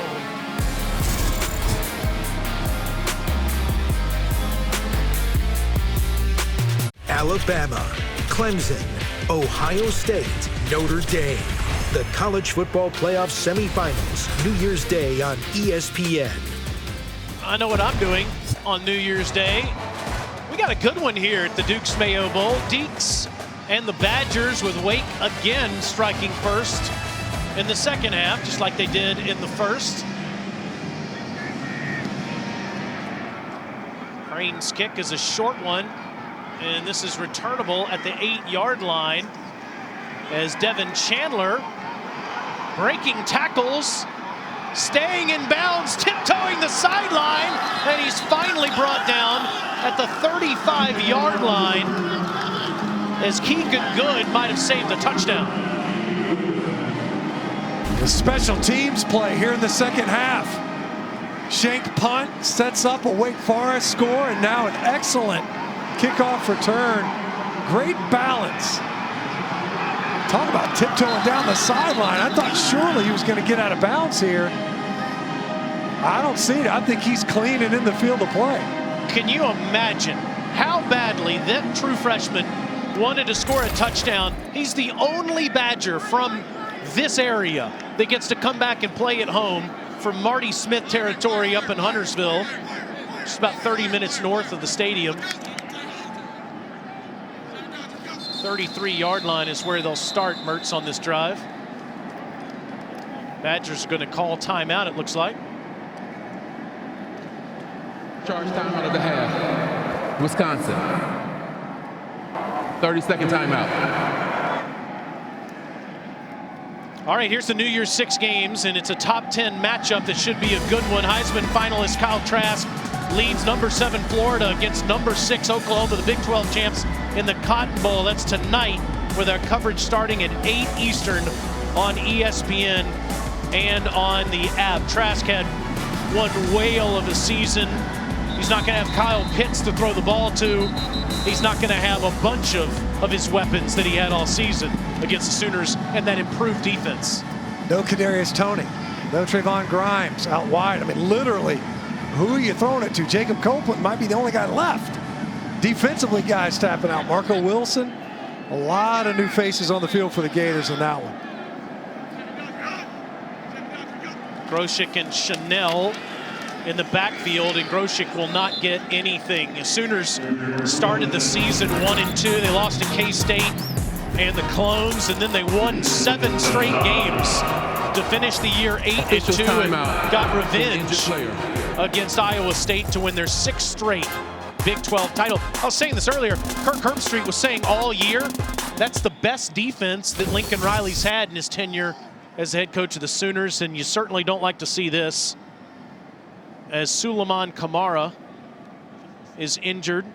5th-year senior from Richmond who's already decided he's going to come back for his 6th season.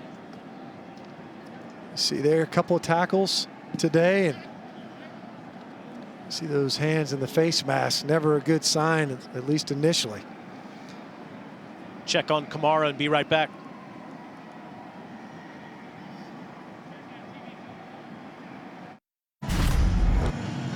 So here's Suleiman Kamara right here. And he's going to get a down block from left guard. And it looks like he gets tripped up on Cormac Sampson, the center's legs a little bit, but I don't see him.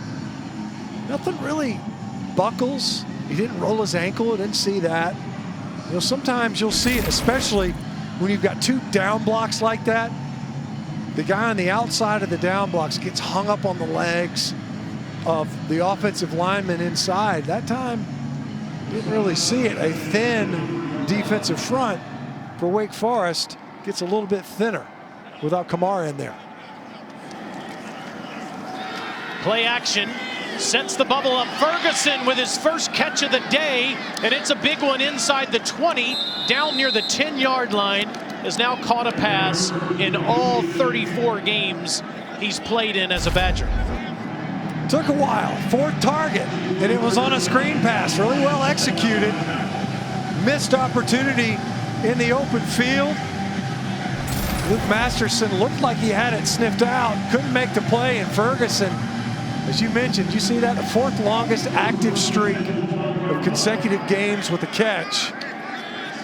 And they're finally able to get it to him. Coach Alvarez's grandson with 99 career catches. You see Mertz changing the play. Kill had 2 plays called in the huddle. Graham will throw it short, and it's done. And he's down at the 3, so he's a yard shy of the first down. They're looking at Kamara's left ankle. Just got word of that on the sideline. So he's out in the middle of that defensive line, and Mertz continues to go over to Danny Vandenboom to get these plays, and then back to the huddle. Vandenboom's just going to grab his helmet one time. It's my turn. Chase Wolf's gotten in there. Every time you come over here, why don't we just rotate? Full house backfield. We've seen a couple of handoffs to these 2 upbacks, these 2 fullbacks nearest the line of scrimmage. Put all the fullbacks in the game. Chanel at the goal line. They never say he got in, so he's about an inch shy. But it is 1st and goal. Chanel's the man. See if he gets this ball over the front edge of the plane. I mean, I don't know how he couldn't have, but you don't see it clearly. You know, that last part of it looked like he's got the ball in front of his torso. His torso was at that front edge, regardless of 1st and goal. See if we see it again. No, Mertz keeps it himself, and it's another quarterback keeper for a touchdown for Graham Mertz. So here we are, you know, second half. Special teams. You see there, Chandler did a great job. Wisconsin's able to score on a 50-yard field after Wake takes advantage of great field positions. But we're both tied up again, both of them playing on half a football field thanks to special teams. Lars to tie it up.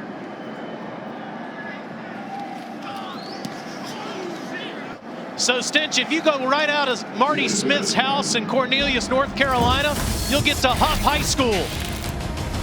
That's where Devin Chandler grew up.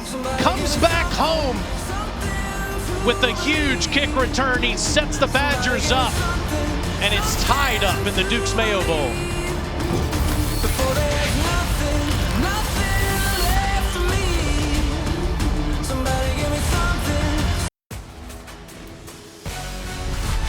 The Duke's Mayo Bowl, brought to you by NerdWallet. For all your money questions, turn to the nerds. Well, these are the coolest dudes on the block. The Watts, JJ, Derek, and TJ, all in the NFL, combining for 8 Pro Bowl selections. JJ's lobbying for TJ to be the Defensive Player of the Year for the Pittsburgh Steelers. Tied up here between the Deacs and the Badgers with 8:46 to go in the third quarter of the Duke's Mayo Bowl. And Wake Forest will start at the 25. Marty, what'd you think of J.J. Watt's speech the other day after another Texans loss? I opened the broadcast discussing perspective, Taylor. I thought it was fabulous personally. J.J. Watt is all passion. As we all know, he's extremely philanthropic, and he is so grateful for the opportunity just to play the game. And that was his message on Sunday after that football game. What a privilege it is to get to play the game for a living and inject joy into the fan bases. And when they're not doing that, he took it very personally. And it was an impassioned address that he's sorry that they're not a good football team.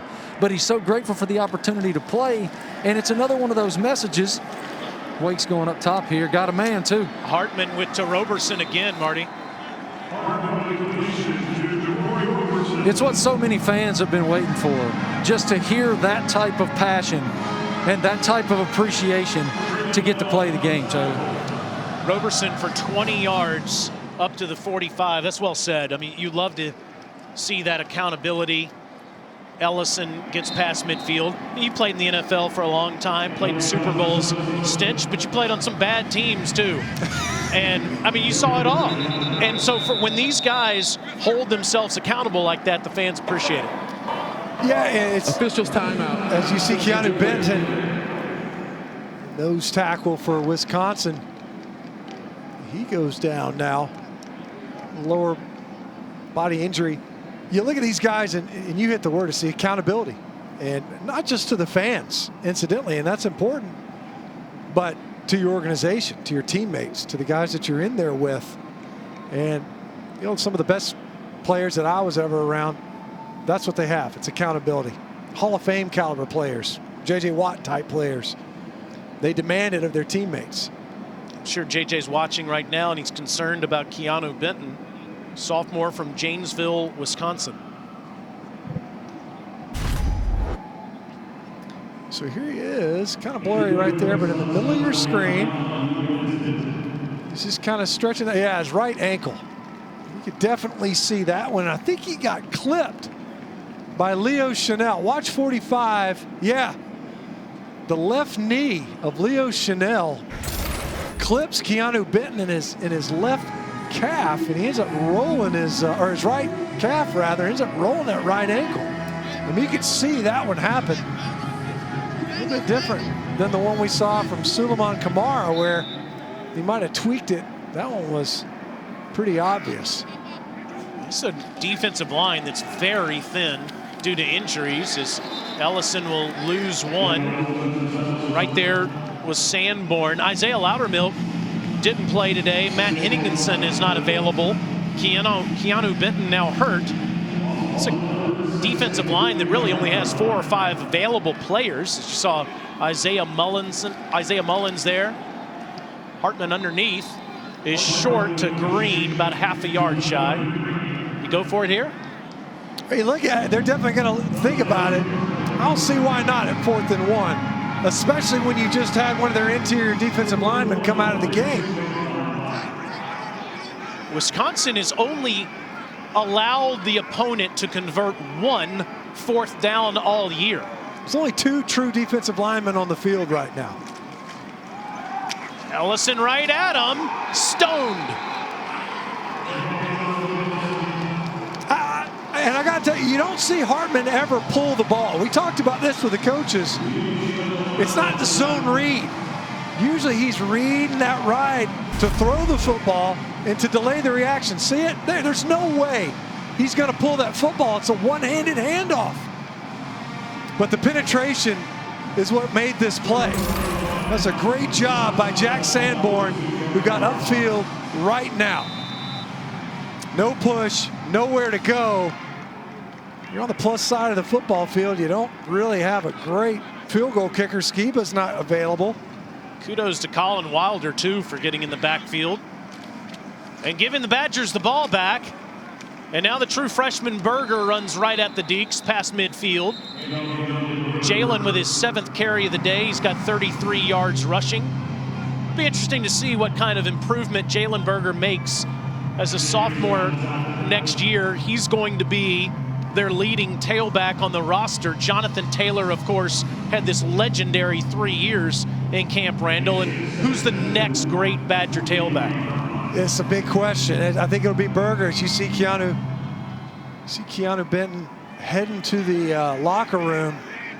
It did look like he rolled that ankle pretty good, but it was interesting. They said it's the first time in a long time coming into the season. We kind of had a question mark at running back coming into this year. Berger gets it again. He's going to be a couple yards shy of the first down. You had Gary Groshek run for over 100 yards in that last game and has played well here again today. He could decide to come back for a 6th year next year. That would help. By then he'd have what? Like he'd have a mortgage and a house probably, and a couple years into a pension plan. Been playing college football a long time. Paul Chris said these guys have jobs waiting on them. Yeah. You know, it's trying to decide if they'll come back. All right, here's a 3rd and 2. And it's Groshek behind Mertz as the play clock winds down. Garrett is going to be short. That Wake Forest defense with Suleiman Kamara coming back into the game. Also, you see Jaquez Williams with the tackle, 4th down. Yeah, watch Kamara, number 1, swims right at the point of attack. He ends up not making the tackle, but that was where they were trying to get the ball with Groshek. He ends up trying to slide inside. 4th and 2, Connor Schlichting into punt again. Schlichting gets off a good one. And it will be downed at the 1.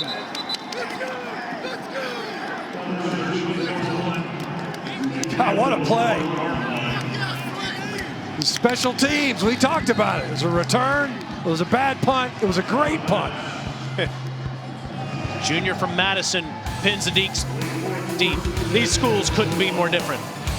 You got Wake Forest. Oh, there's the king, Arnold Palmer over there as the legendary grad. Just over 5,000 students, 340 acres. And Wisconsin's campus is about as big as Stinchcomb's home. Okay. That was J.J. Watt in the back there with over 31,000 enrollees. Amazing how much taller J.J. Watt was than all his classmates. I was thinking the same thing. Big dude. Literally the big man on campus. 1st and 10, Hartman from the middle of his end zone, and Christian Beal-Smith breaks free past the 5 near the 7. coming out offense. And we saw Wisconsin do a good job. They generate some runs, give yourself some breathing room, but nothing else. You're thinking field position. Not necessarily score, any of that, because you are deep in a hole.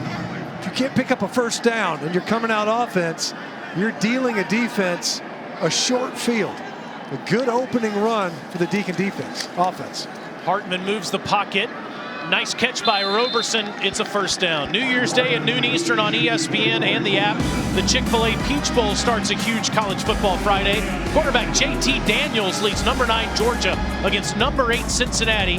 That's undefeated 9-0 Bearcats looking to make a statement against a completely different Georgia offense than the one that was seen in the first half of the season. Beal Smith gets nothing. It's going to be second down. Your alma mater has a real quarterback now in Daniels. They do, and you kind of got to wonder, like the season that could have been. Coming off of a knee injury, couldn't rehab, the pandemic really impacting his ability to get back on the field. But since he has, that offense has ignited. Hartman underneath, completion. It's a first down for Taylor Morin. Let's go to the field and Marty. Taylor, you note the transformation of the Georgia offense with JT Daniels at quarterback as we have a Wisconsin player down. I can't see who it is, guys. It's Dante Burton for an injured player. Okay, it's Dante Burton. I'll get back to that report in a minute, Taylor. Sophomore from Loganville, Georgia. Down on the field after Morin's catch.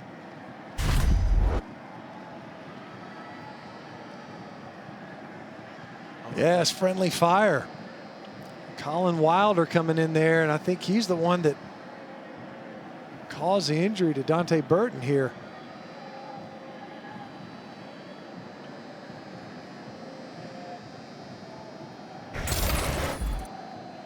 Burton was a great recruit for Coach Christ a couple of years ago out of that one of the most fertile areas for high school talent in America. Loganville, Georgia has really kind of turned into the new Southern California these days. It's right down the road. Grew up right down the road from Loganville. Used to be Nowhereville, USA. Now it's a ton of athletes that come out of there. And see if Dante Burton is able to shake this off. I wonder if he got his wind knocked out of him. Walking a little gingerly, so maybe it was a lower body injury. Took out his right leg. Yeah. Yep. Almost knee to knee right there. Nobody wears knee pads anymore. It's kind of crazy how that changed. A lot of coaches complain about that for fashion statements. Marty, you were talking about JT Daniels, the Dogs quarterback. Yes, the transformation of the Dogs offense with Daniels behind center. It's interesting. He's very funny with his team pictures. His first year when he was at Southern California, he went for kind of a Jack Sparrow, Pirates of the Caribbean thing. And this year, he was aiming for Uncle Rico in his Georgia photo, but he looks way too much like Doc Holliday from Tombstone. It's uncanny. Incomplete, but a flag comes in. Morin was asking for it, and he got it. Can you ever look too much like Doc Holliday? That's a great look. It's a fantastic look. Stash. Holding. Defense, number 8 against an eligible receiver. 10-yard penalty. Automatic first down. Yeah, a little stutter go, and he knew it. Yep. Just kind of roped him right around the waist. You see that a lot. You catch him biting up.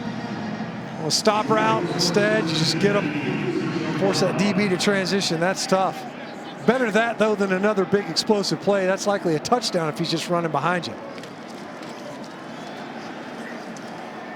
Hartman chunks it again. Another first down throw to Green, who's down to the Wisconsin 40-yard line. Donovan's had a good game. That's now his 8th catch.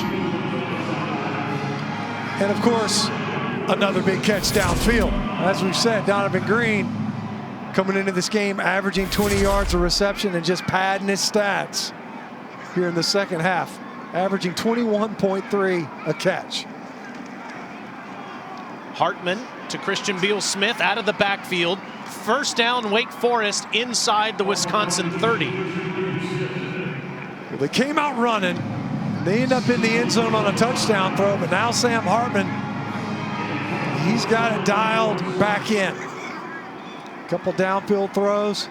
So after 7 incomplete, now 7 straight completions. Beal Smith will run it and get nothing. You know, just one final thought, Stinch, on that Georgia-Cincinnati game. Bearcats have one of the best defenses in all of college football. They're undefeated. For the life of me, I don't know how they're ranked where they are. I thought they deserved at least a few better spots than that. I think this is the best group of 5 undefeated matchup in the last few years. Auburn was down a few men. LSU a few years ago outmatched UCF. I think this is going to be a fair fight tonight, and that's picked off. Not reading the defense, and Noah Burks steps in front. Hartman does save a pick 6, but Burks gets his first pick of the season.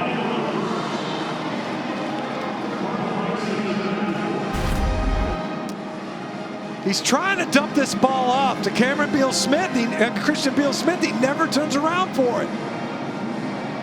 It almost looked like Noah Burks was the intended receiver, but Beal-Smith never gets his head around. Wisconsin brings pressure. You've got your hot route. You got to have a release. He did. Hartman ends up with the interception, but Beal-Smith never gets around to try to make a play on that ball as a receiver. Huge turnover now. Flips the field, and now some trickeration that gets the ball back in the hands of Devin Chandler, and Chandler's down to the 15-yard line. We've already seen a great kick return by Chandler. And now a handoff, flip on the reverse from Groshek. And boy, they've got a lightning rod in number 86. Long athlete. And Wisconsin knocking on the door once again. Chandler figuring pretty prominently in both of their last 2 scoring opportunities. Local guy with 2 big plays in the game. Now play action from the 14 to the fullback, out of the backfield. Touchdown, Mason Stokke.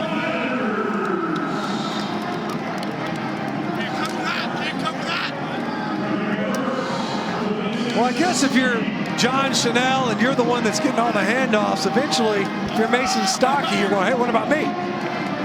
And interestingly, he's one of those guys, especially in the red zone, they'll target him. He had 3 targets in the red zone coming into this game in an abbreviated season. Finds himself in the end zone again.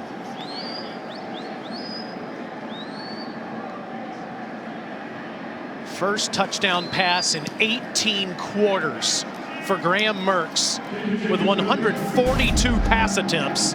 The extra point is good. How did Stokke get this wide open? So take a look. Watch, they're going to bait up a little bit.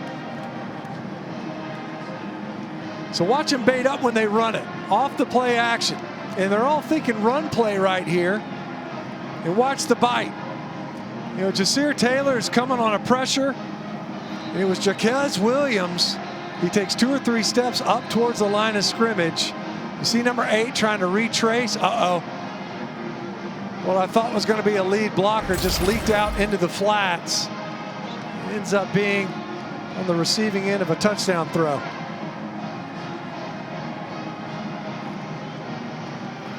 Stocke's touched the football 27 times this year, and he's got 6 touchdowns. Hartman made the mistake throwing it to Noah Burks. And now Wisconsin has their first lead of the game. We talked about it off the top. You know, Sam Hartman, the season that he's had, the most compelling element of his game is how he's protected the football. The 1 interception coming into this game. And incidentally, it was in their season finale versus Louisville. And instead ends up trying to check the football down versus pressure, and it goes the other way to set up the Badgers for a score. Van Dyke, this is going to be returned by Keyshawn Williams at the 1, and he's greeted at the 16-yard line. The Progressive Bowl Challenge Cup is here at the Duke's Mayo Bowl, and it'll be awarded to the conference that has the highest winning percentage in the postseason. But how about the Fun Belt? The start they've gotten off to. They're 4-1. Mountain West and Big 12 undefeated. MAC won their first game. Whew. Conference USA on the struggle bus. I'll tell you, man, if that mayonnaise jar was to scale, I'd probably rather, I mean, it's a good-looking trophy, don't get me wrong. Rather have a big old jug of Duke's mayonnaise. That's not a bad deal. Well, you actually do. They brought you some. Hartman over the top, trying to get back on track, and it's a good ball that he throws once again to Donovan Green. His 9th catch. Look at that thing. That's a monster. Imagine. Get the dimensions on that bad boy. That lasts me probably 3 or 4 days.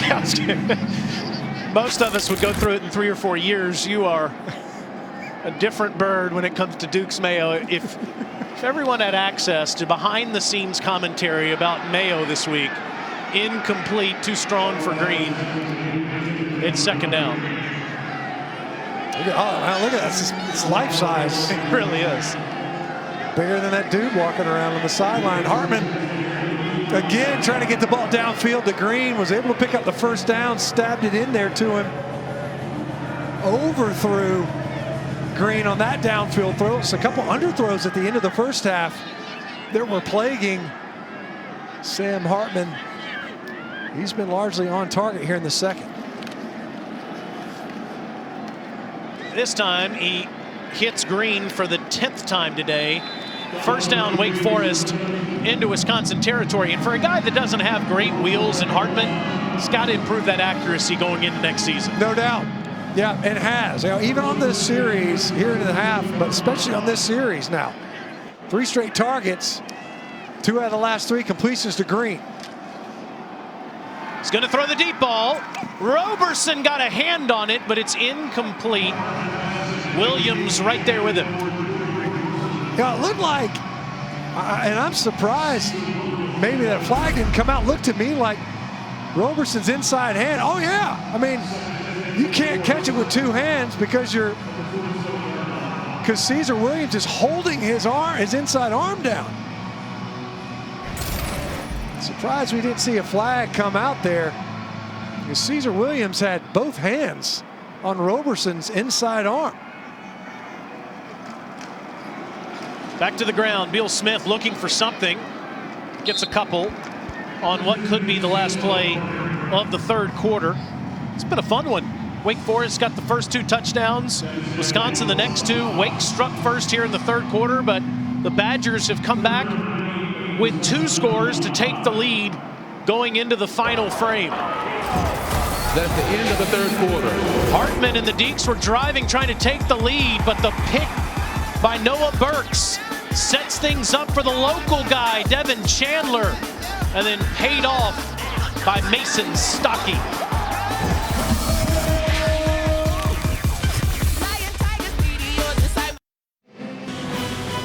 College football playoff semifinals New Year's Day on ESPN and the ESPN app. #1 Tide taking on #4 Irish in the Rose Bowl game presented by Capital One, being played at AT&T Stadium in Arlington. Coverage begins at 4 Eastern. Then it's #2 Clemson, #3 Ohio State in the All-State Sugar Bowl. Here in the Duke's Mayo Bowl, Wake Forest trails Wisconsin 28-21 as we go to the 4th quarter. It's a 3rd and 8 for the Deacs. Hartman with Ellison with him in the backfield on a draw play. He's going to be short. It's going to bring up 4th down. Marty, you're heading to Arlington tomorrow, my man. What do you think of the semis? I am heading to Arlington tomorrow for the Tide and the Irish. And there's an interesting note now that pertains to the Sugar Bowl. My friends have, we got a pick. Picked off. He might go, Taylor. Scott Take Nelson over. Inside the 30 to the goal line, marked out at the 2.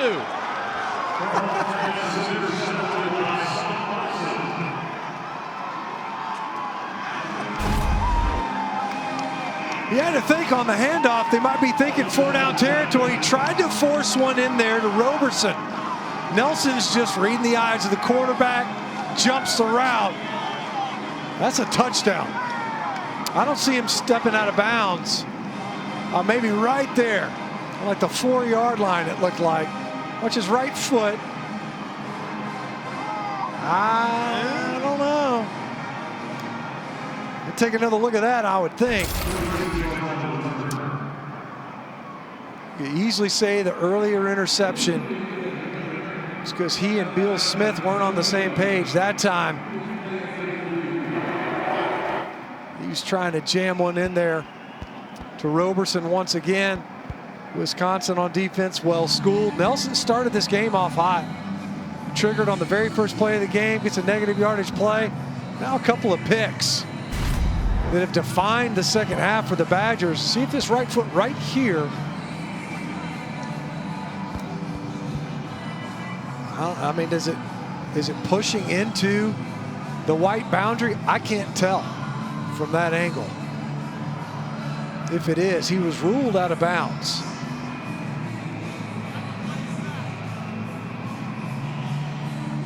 Regardless of the call, given the inability to have fans in the stands, Scott Nelson might have heard us talking about the college football playoff and saying, I have no interest in that, guys. I have an interest in the Duke's Mayo Bowl, picking right. Sam Hartman off and trying to score. Well, watch this effort. There's Ellison with the would-be tackle attempt. Yeah, I get they're saying that he was out right there with his right foot on the 4-yard line.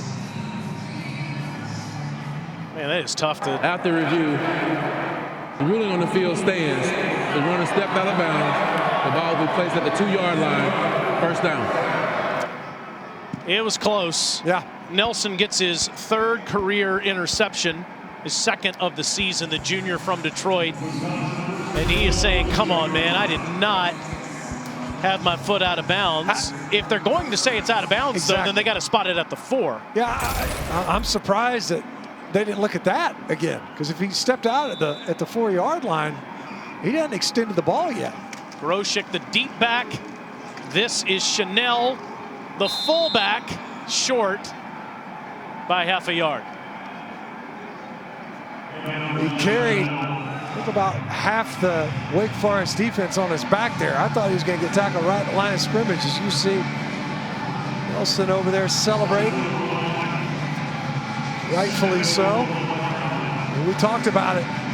Wake Forest leading the nation in turnover margin, plus 13. That'd be great in turnover margin. You got to protect the football. They haven't here in the second half. Now it's Groshek, touchdown, walks in.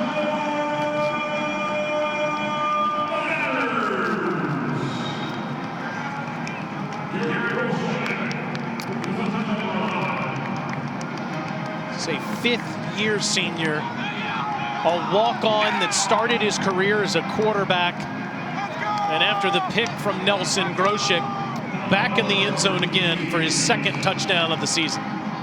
3 touchdowns here in the second half. You get a great kickoff return, an interception, and another interception. Short fields, quick changes, momentum plays for the Badgers. Larsh's extra point makes it a 14-point cushion for Wisconsin. Scott Nelson so close to the pick 6. Marked out of bounds at the 2. Groshek finishes it off on Wisconsin in the Queen City. My son already told me I'm the man. So imagine me. Welcome back to the Duke's Mayo Bowl as part of Capital One Bowl Mania. Wisconsin leading Wake Forest 35-21. 13:49 to go in the 4th quarter. Taylor Zarzour, Matt Stinchcomb, and Marty Smith with you in Charlotte. Sam Hartman only threw 1 interception all season. He's thrown 2 today, and they have cost the Deacs mightily because he threw both of them when Wake Forest was driving, and each of them were returned into Wake Forest territory. Nelson almost with a pick 6, so he was out of bounds inside the 5. And now the Badgers are up 2 touchdowns. Wake Forest will get it at the 25. For more on those college football playoff semifinals and some breaking news, let's go to Marty. Taylor, we do have some news as it pertains to the All-State Sugar Bowl. Clemson will be without offensive coordinator and running backs coach Tony Elliott, as he is in COVID-19 protocol right now. He will not travel to New Orleans with the Tigers. Obviously, that's a notable loss for such a potent offense. But one thing that's made Clemson so good for so long is the continuity within their coaching staff. They do have great depth on that offensive staff, so they will miss Elliott, but they should be all right with Trevor Lawrence and company. We've got There's another interception. How about that? Jack Sanborn steps in front, and the junior from Deer Park, Illinois, gets his first interception on the year, and Hartman is having a disastrous second half. Yeah, I think the common denominator is every time we go to Marty. So watch. Here's Sanborn. Watch him. It looks like he's blitzing, and then he drops back. You see him initially, it looked like he was going to come on a pressure. And then he stops, and he's looking at Hartman. They run a lot of those RPOs. It's the right read initially, and then Sanborn falls right beneath what would have been a slant.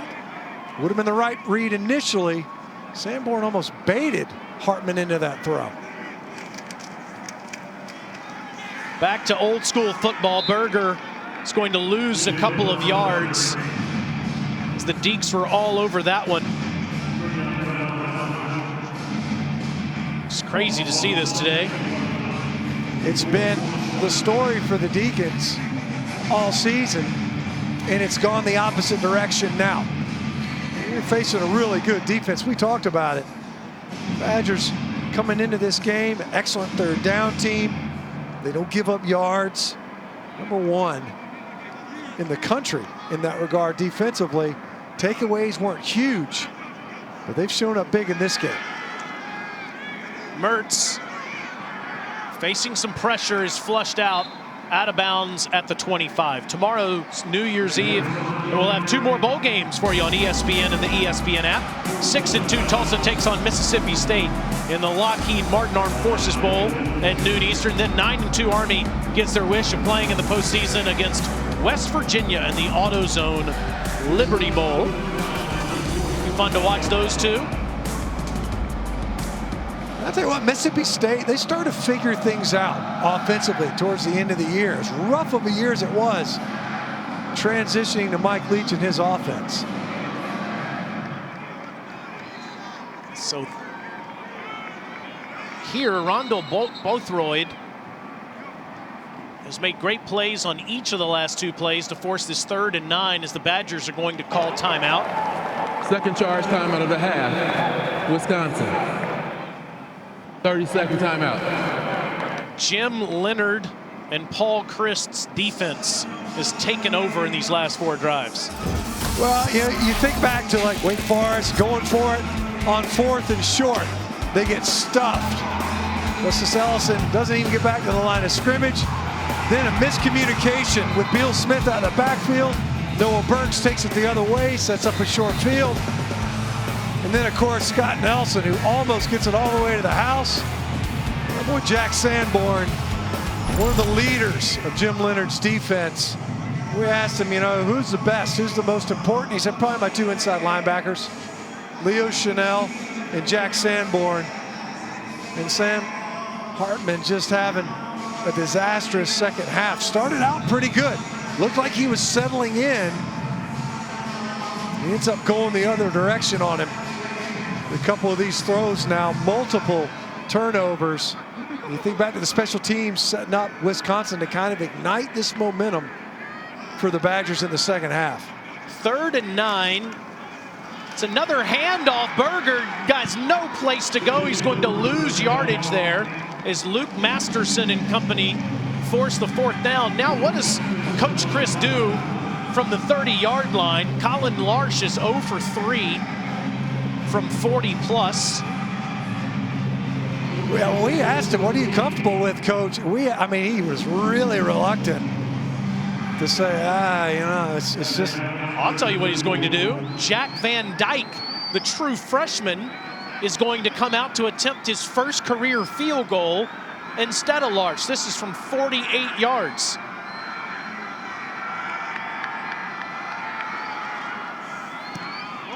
And it looked like it was partially blocked by Jasir Taylor. No good. We've had a little bit of everything in this one. A blocked punt, now a blocked field goal, picks.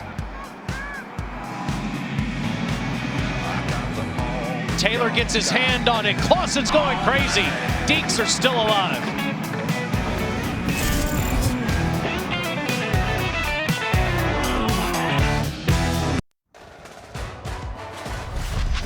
The Duke's Mayo Bowl, brought to you by Duke's Mayonnaise, the only mayo with that southern something, that added oomph. Duke's, it's got twang. Up at the Speedway in Concord, home of the Coca-Cola 600 each year, the All-Star race as well. A lot of great moments on that track through the years. Pass in the grass. Dale Jr. ran out of gas on the backstretch. I'm still not over that one. No, Marty was there that night. Badgers lead the Deeks by 2 touchdowns with 11:25 to go in the fourth quarter. Hartman at his own 30-yard line keeps it himself. This is a guy that's a redshirt sophomore that grew up here in Charlotte, played his high school football at Davidson Day, just north at Lake Norman, before finishing his high school career in Oceanside, South Carolina, where he followed Will Greer's dad, Chad, down there. It's a completion on a first down throw to Brandon Chapman, the tight end. You know that Sam is relishing the opportunity to come back here to Charlotte and play in front of the home fans today and have a big game. Has those 3 interceptions, though, in this game he's trying to overcome. Surveying the entire field, nothing open. Now we'll dump it off wisely again, and it's Chapman down to the 30. How about that? I mean, we're talking about self-scout. You go on a QB draw, something they don't do often, although they've done twice in this game. Then back-to-back targets to Brandon Chapman, who only had 3 catches coming into this game. Hartman wants to go down the field. Nothing's open. Instead, he uses the safety valve, and Ellison makes the catch. Faion Hicks was right there with him.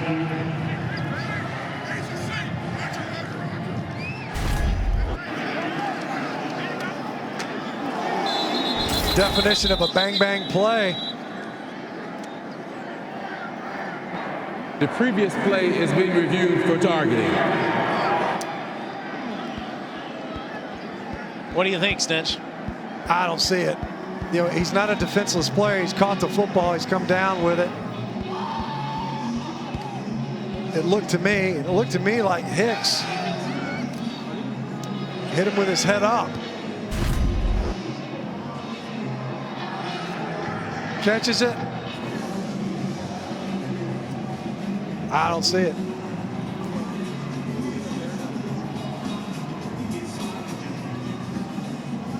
There has been more gray area this year, I think, with that ruling than there's been in the past.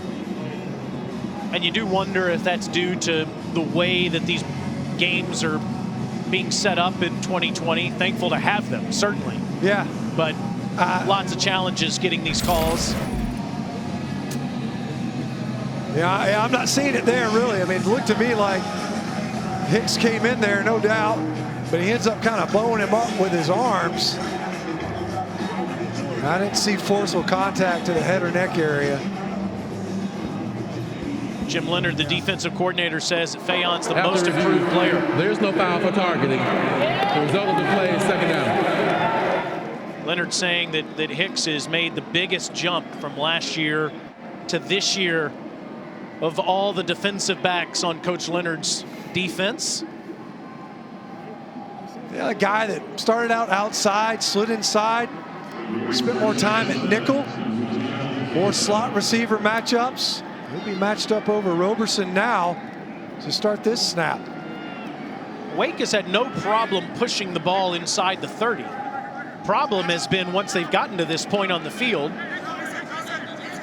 maintaining possession of the football and not turning it over. Hartman dropped by Green as he threw it low. It's third down. We've seen this before. You know, Green, he's saying Hartman's going on me, on me. It was a lower throw. Definitely one that Green should have come up with. Now, where does he go? We've already talked about he forced the ball in to Roberson, who typically is in the slot and is now on the outside of this bunch set. We'll motion them to see if they can unlock the coverage. And picked again. Jumping the route are the Badgers, going the other way. It is Colin Wilder, tackled by Hartman at the 3.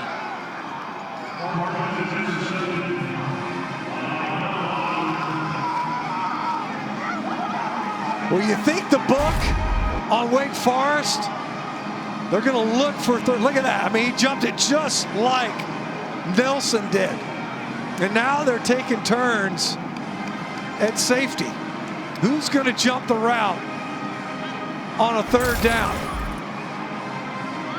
And Hartman's going to Roberson all the way. And you're leading the safeties to your throw. Wilder just jumps it. As you see, Marty can't believe it. Sticks his head in there. And we didn't even throw down to Marty for a hit right there. Wait, Marty didn't get to do play-by-play on that one. Mertz over the head of Jake Ferguson, but there is a flag on what might be a late hit on Mertz here.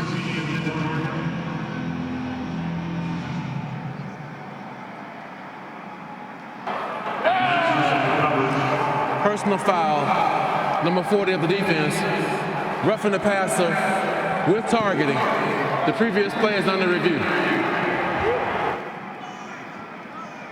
So keep in mind, 2 different penalties potentially here.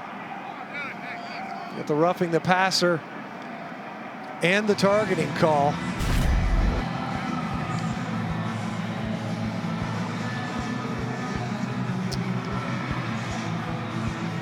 That looks like a textbook shot to the head by Randall Bothroyd. Yeah, I think he might have hit for the cycle on that one. You got 2 penalties. I think they're both going to stick. Yeah.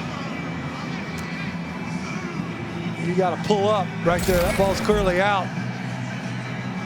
Lyle Hempel's over there going, look, man, you can't gift him. Something like that. Let's be smart here. He's taking the spot of Boogie Basham, who opted out of this game, getting ready for the pros. Potential first-round pick.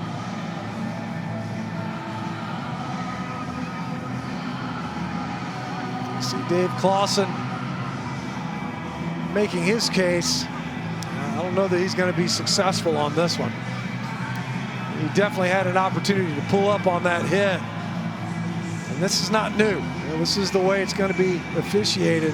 I'll be surprised if the targeting doesn't stick. Again, it's Colin Wilder setting the Badgers up at this position. His first interception of the year.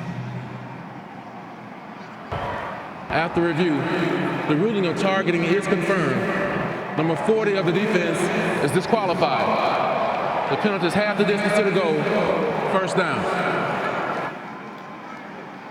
It's fullback time for the Wisconsin Badgers, trying to take a 3-touchdown lead as they're on the doorstep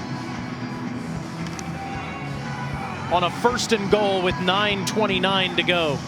Graham Mertz has a couple of touchdown runs. Stocky and Chanel have gotten into the end zone.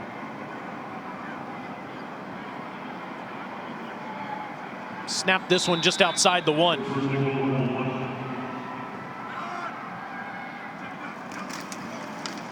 Now it's Berger's turn. Touchdown.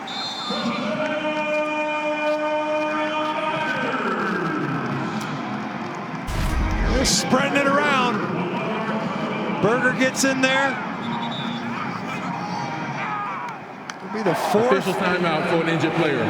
4th different Badger to run for a touchdown in this game. And even, well, everybody's been in the offensive backfield, even the touchdown reception to a running back. You see the Wake Forest medical team attending to a player.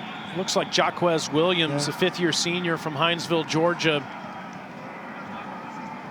With Basham out of the lineup, he's arguably the most talented Demon Deacon on that defense. Hate to see him get hurt. Meanwhile, the other number 8, Jalen Berger, expected to be the next big tailback for the Badgers.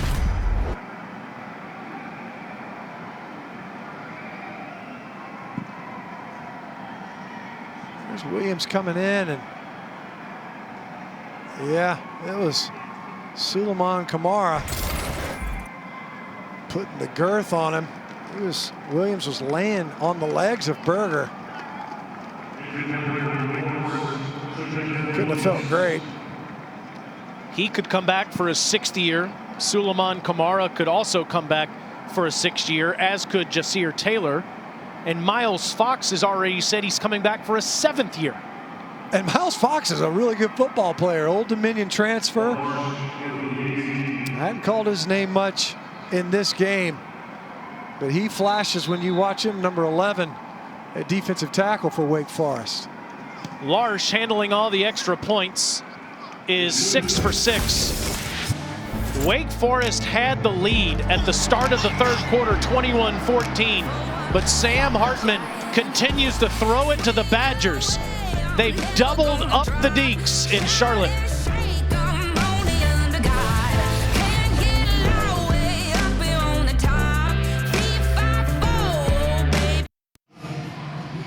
A miserable 4th quarter back home in Charlotte for Sam Hartman. 3 completions, 3 telegraphed interceptions, and now he goes to the bench. Michael Kern, the redshirt freshman from Orlando, Florida, looks like he's ready to come in after this kickoff.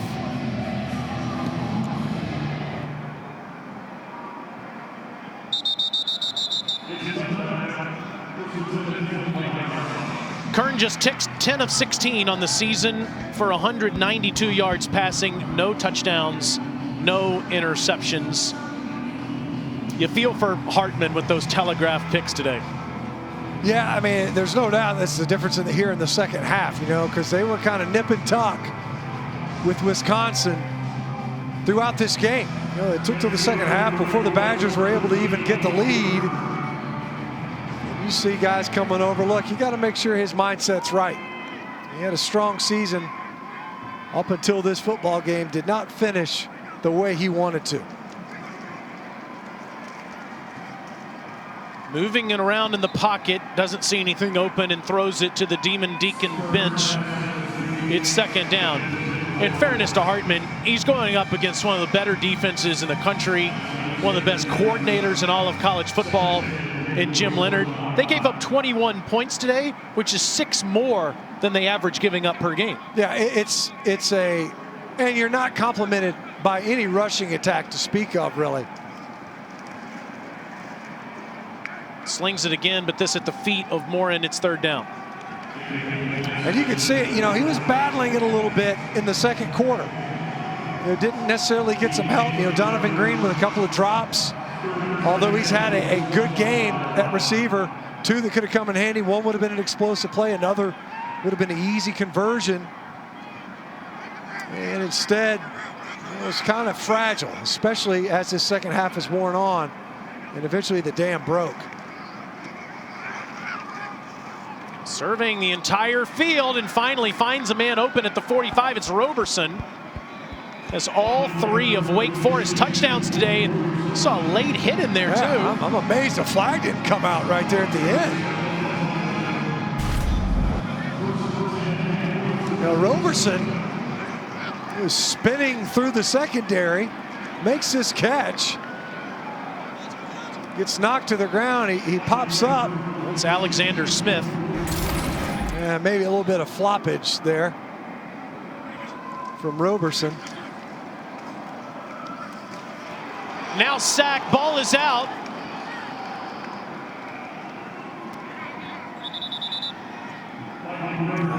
Just about to comment on the protection on the previous snap.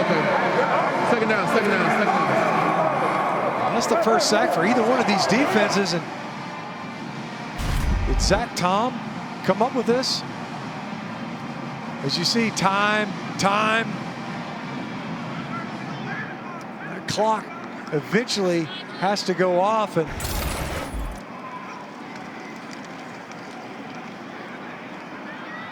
Kern will step up and run, and he's near midfield at the 49-yard line. It's crazy to see Wake turn it over like this, left and right, put the ball on the ground. Most remarkable stat, I think, involving both of these teams is that Wake Forest has lost possession of the ball 3 times all season through 8 games going into today, and they've lost it 4 in this game alone. Now Kern throws a one-hopper, incomplete to A.T. Perry, 4th down. Hey, forced into here, obvious passing scenario. Haven't had a ton of experience. Tough spot for Kern as well, and as we mentioned, given the scoreboard, an obvious passing mode, a couple of short throws. You can tell maybe the game moving pretty quickly for Kern right now.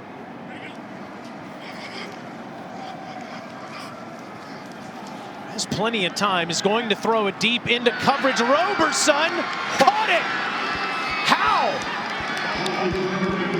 Well, we saw Roberson earlier trying to make a one-handed grab because it looked like obvious pass interference. His inside hand was held down. You see here a lot of hand fighting with Caesar Williams. What a great play. He ended up catching it really largely with his right hand.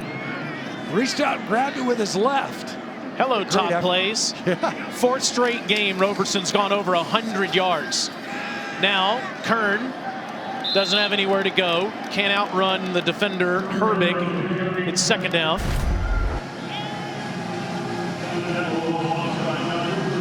Oh, what a play. What a play.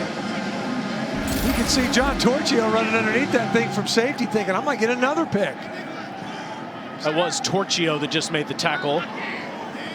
So he came back to make a good play. 2nd down and 10. Kern will roll out and throw it to the end zone, incomplete. Dwight Clark was not there in the back of the end zone. You know, at that time, you kind of see you've already gotten the ball stripped out of your hands, so you get a little squirrely in the pocket. Because right here, he can just stay. The protection's there. Just stay. Look at this. Look at that protection right there. That's nice and clean.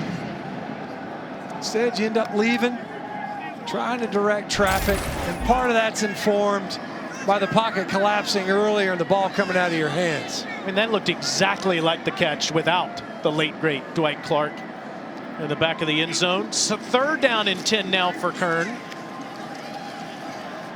Throws to that same corner again, and Roberson cannot make the grab. Good defense there by Deron Harrell.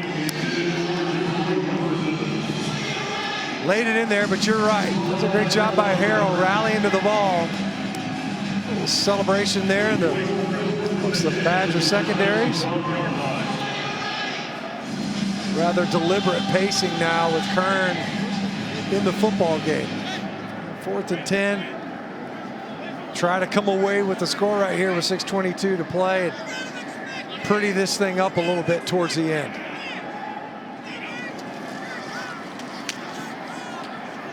Kern's in trouble.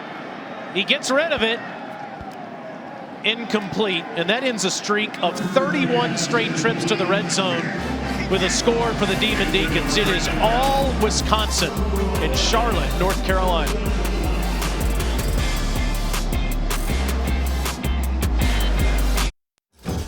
Could have gone a lot of different ways with this player of the game, but we went with Jack Sanborn. 10 tackles, 2 of them for loss, and a pick. You know, there's a reason why Wake eventually said, we just got nowhere to run with this football. Sanborn has been attacking the line of scrimmage downhill. He baited Sam Hartman into this pick. Didn't get much of a return, though. He's got to be disappointed with that. Boy, look at that stat line. He is today's Capital One player of the game. 10 tackles, 2 tackles for loss, an interception, and an interruption of Marty's report. Badgers take over at the 12. Berger climbs up to the 17. What do you think about Wisconsin in 2021? We've had no trouble getting to the Big Ten championship game. Coach Christ has won the Big Ten West 3 times, but then making that next jump into the college football playoffs is what cheeseheads in Wisconsin want to see next. Yeah, and the difficulty is that you've got that kind of juggernaut. You know, the Big Ten's got its own Death Star. If you think of the SEC and Alabama, and of course you got Ohio State sitting in there in your conference. How do you make it out of the Big Ten with the championship? Something that clearly the committee covets. Wisconsin, opposite the Buckeyes in that regard, really challenging. You know, and you mentioned it though, Paul Christ. He's got them sitting on the doorstep, and look at these guys that they're getting back. Both your inside linebackers, leading rusher Graham Mertz growing into his role at quarterback. They've got enough to build around going forward that you think that they'd once again, they're going to be a contender. They got to like what they have in 2021. Bring back a bunch of players on the line of scrimmage. The key will be the targets. Who are they?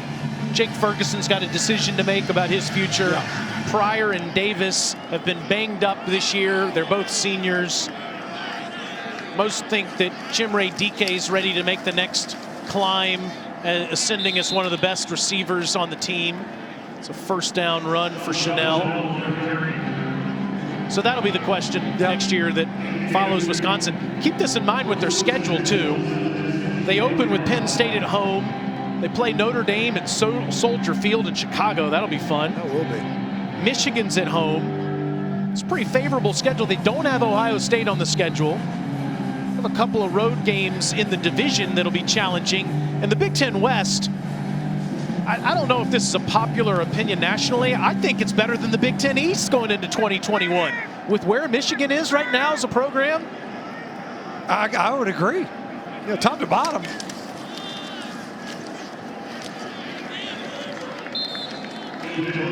When you look at that conference, I would agree with that. I mean, divisionally, that's going to be the more contentious division. Well, think of it. You have Iowa and Northwestern both in the top 20 this year. Minnesota's a team that many like going into 2021.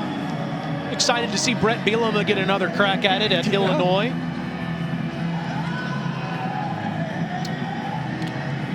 Should be fun. See what happens in 2021. And let's hope, let's pray that one of the best environments in American sports, Camp Randall, will be rocking next year. Berger gets tackled in the backfield by Ryan Smenda, still playing hard. Fans tune into the ESPN app for the Capital One postgame immediately following the game. Look forward to that. And again, Marty tipped us off yesterday that we could have a really intriguing That's right. bath on the sideline. Bath, yeah. Yeah. The dumping of the Gatorade bucket that might not necessarily have Gatorade in it. Is that what we're saying? I think it's going to look like Duke's Mayo, is what I've been told. Okay.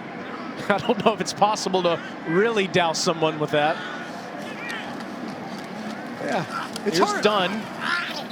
It's hard to douse, right? With Yeah. the viscosity alone. Coach Christ, if you can just stay here for about 10 minutes. It's not a Gatorade. We're going to douse you in this Duke's mayonnaise, but there it is. Man. First charge time of the half. Tub of mayo. Is there any way we could get 30 seconds Marty timeout. doused with that too? That would be great. What would his hair look like? I mean, imagine the dew. Because it's basically like mousse, I would think. Listen, fellas, I don't know exactly what the chemical makeup of the goop I already put in my hair is, but I can tell you that what it ultimately creates is the eighth wonder of the world. And I maintain that when the good Lord comes back, there will be cockroaches and my hair remaining. That is my hypothesis. How does it survive? It's kind of lacking some verticality, by the way, today. Vunovic punts it deep to Morin, and he's up to the 40.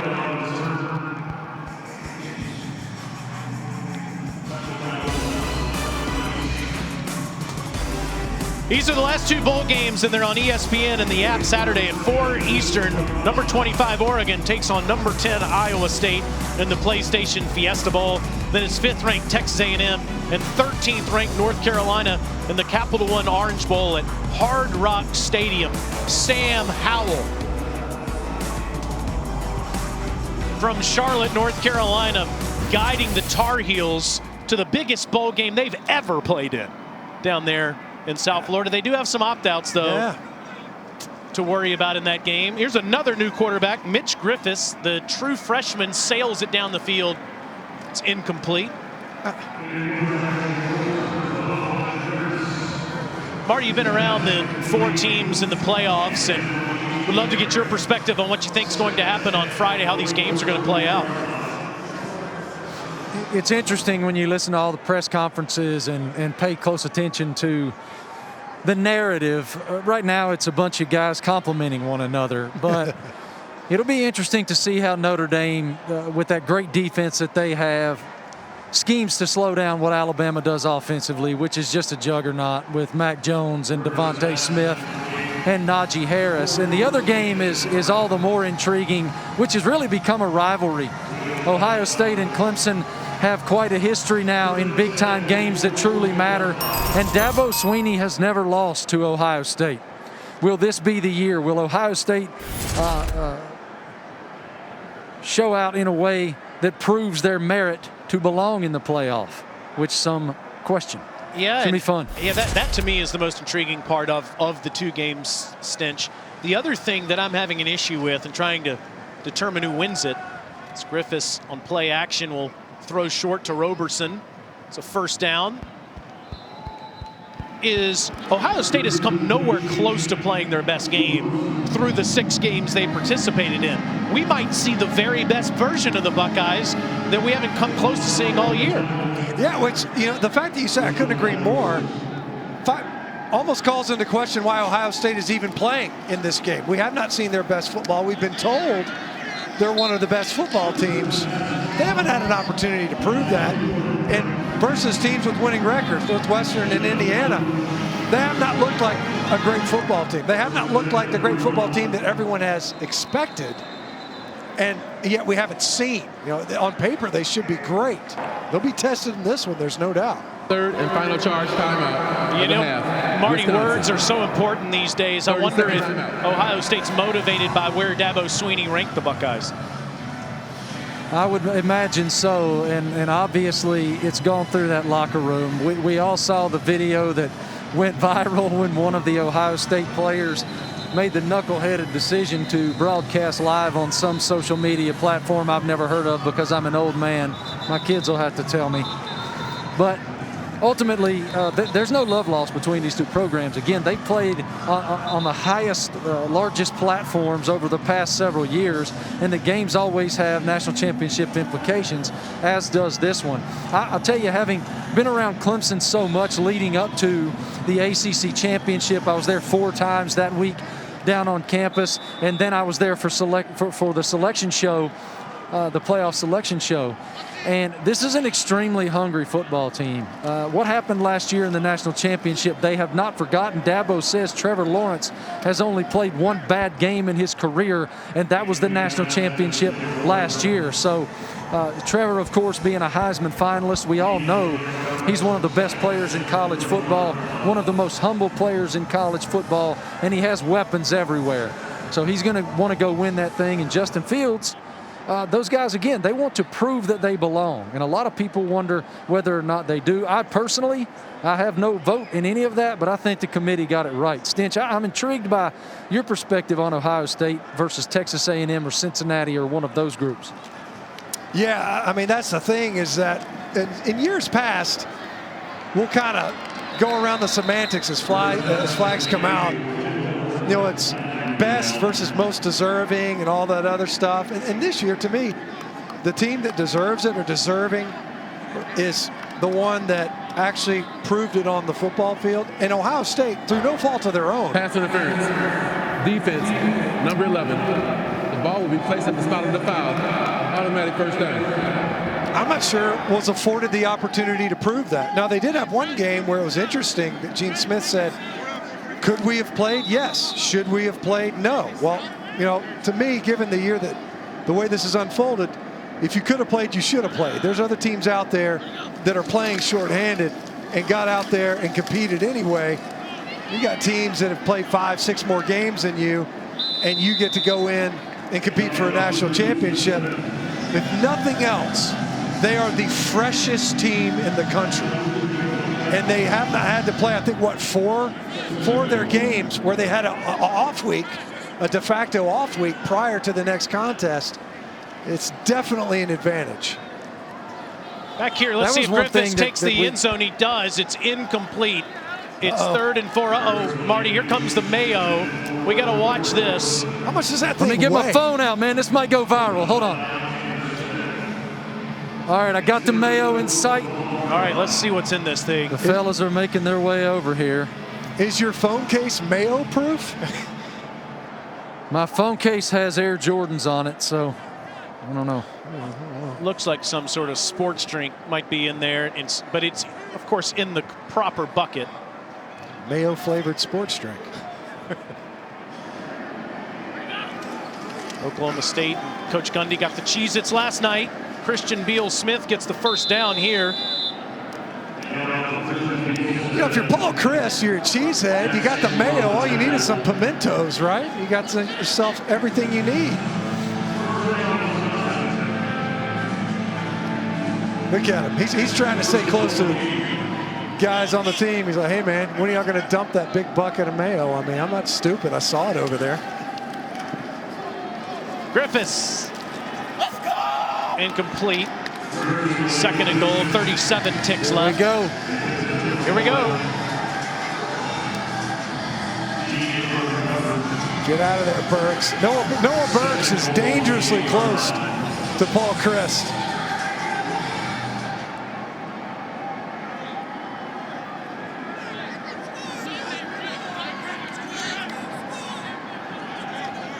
By the way, I'm picking Ohio State. I'm going in. Ohio State and Alabama in the championship game. Are you? You got Clemson? I got Clemson. Okay. Based on what? They hadn't played their best game. They're going to be fresh, like Stitch said. Christian Beal-Smith is down to the 3. His clock will run inside 30 seconds. I think Fields has got his best game coming. What about Tony Elliott, right? That's a factor, play too. caller's not in there for Clemson? I like it. I don't agree with it, but I like it. Why not? Just be different. I don't agree with it either. That's a flag. 12 seconds left. All right, well, drinks on y'all after this is over with. All right. By the way, my phone is still rolling. I'm at 2-minute and 15-second video, and this Mayo bucket is still sitting on the ground. Number 6. The foul occurred in the end zone. The ball will be placed at the 2-yard line. Automatic first down. I think they've been instructed to wait until, Wake isn't at the goal line for this, but the problem is the game's going to run out, so they better, the next play or two, get this done. Mayo's dense, man. I bet that sucker's heavy. They're probably like, we're going to put this down until we're actually going to dump it.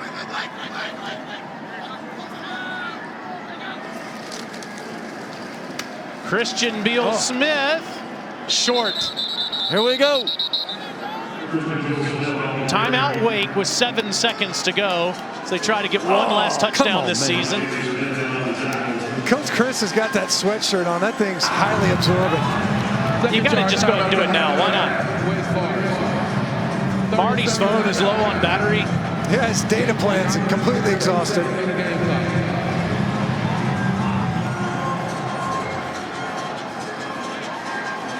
Deeks have so many guys returning. They only lose 3 starters. They should be really good next year.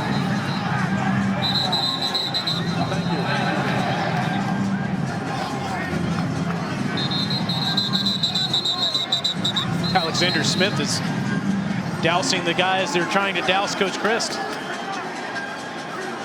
Coach Chryst wisely out on the field.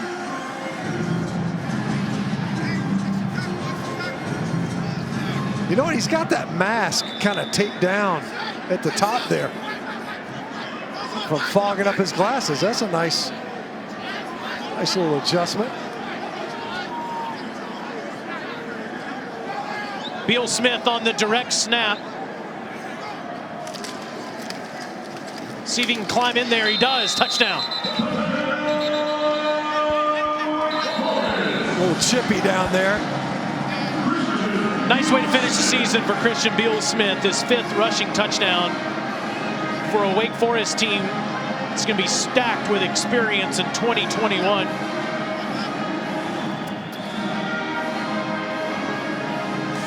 There it is.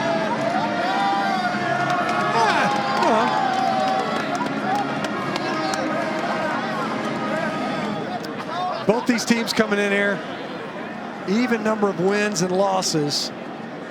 Wisconsin end up finishing with a winning record.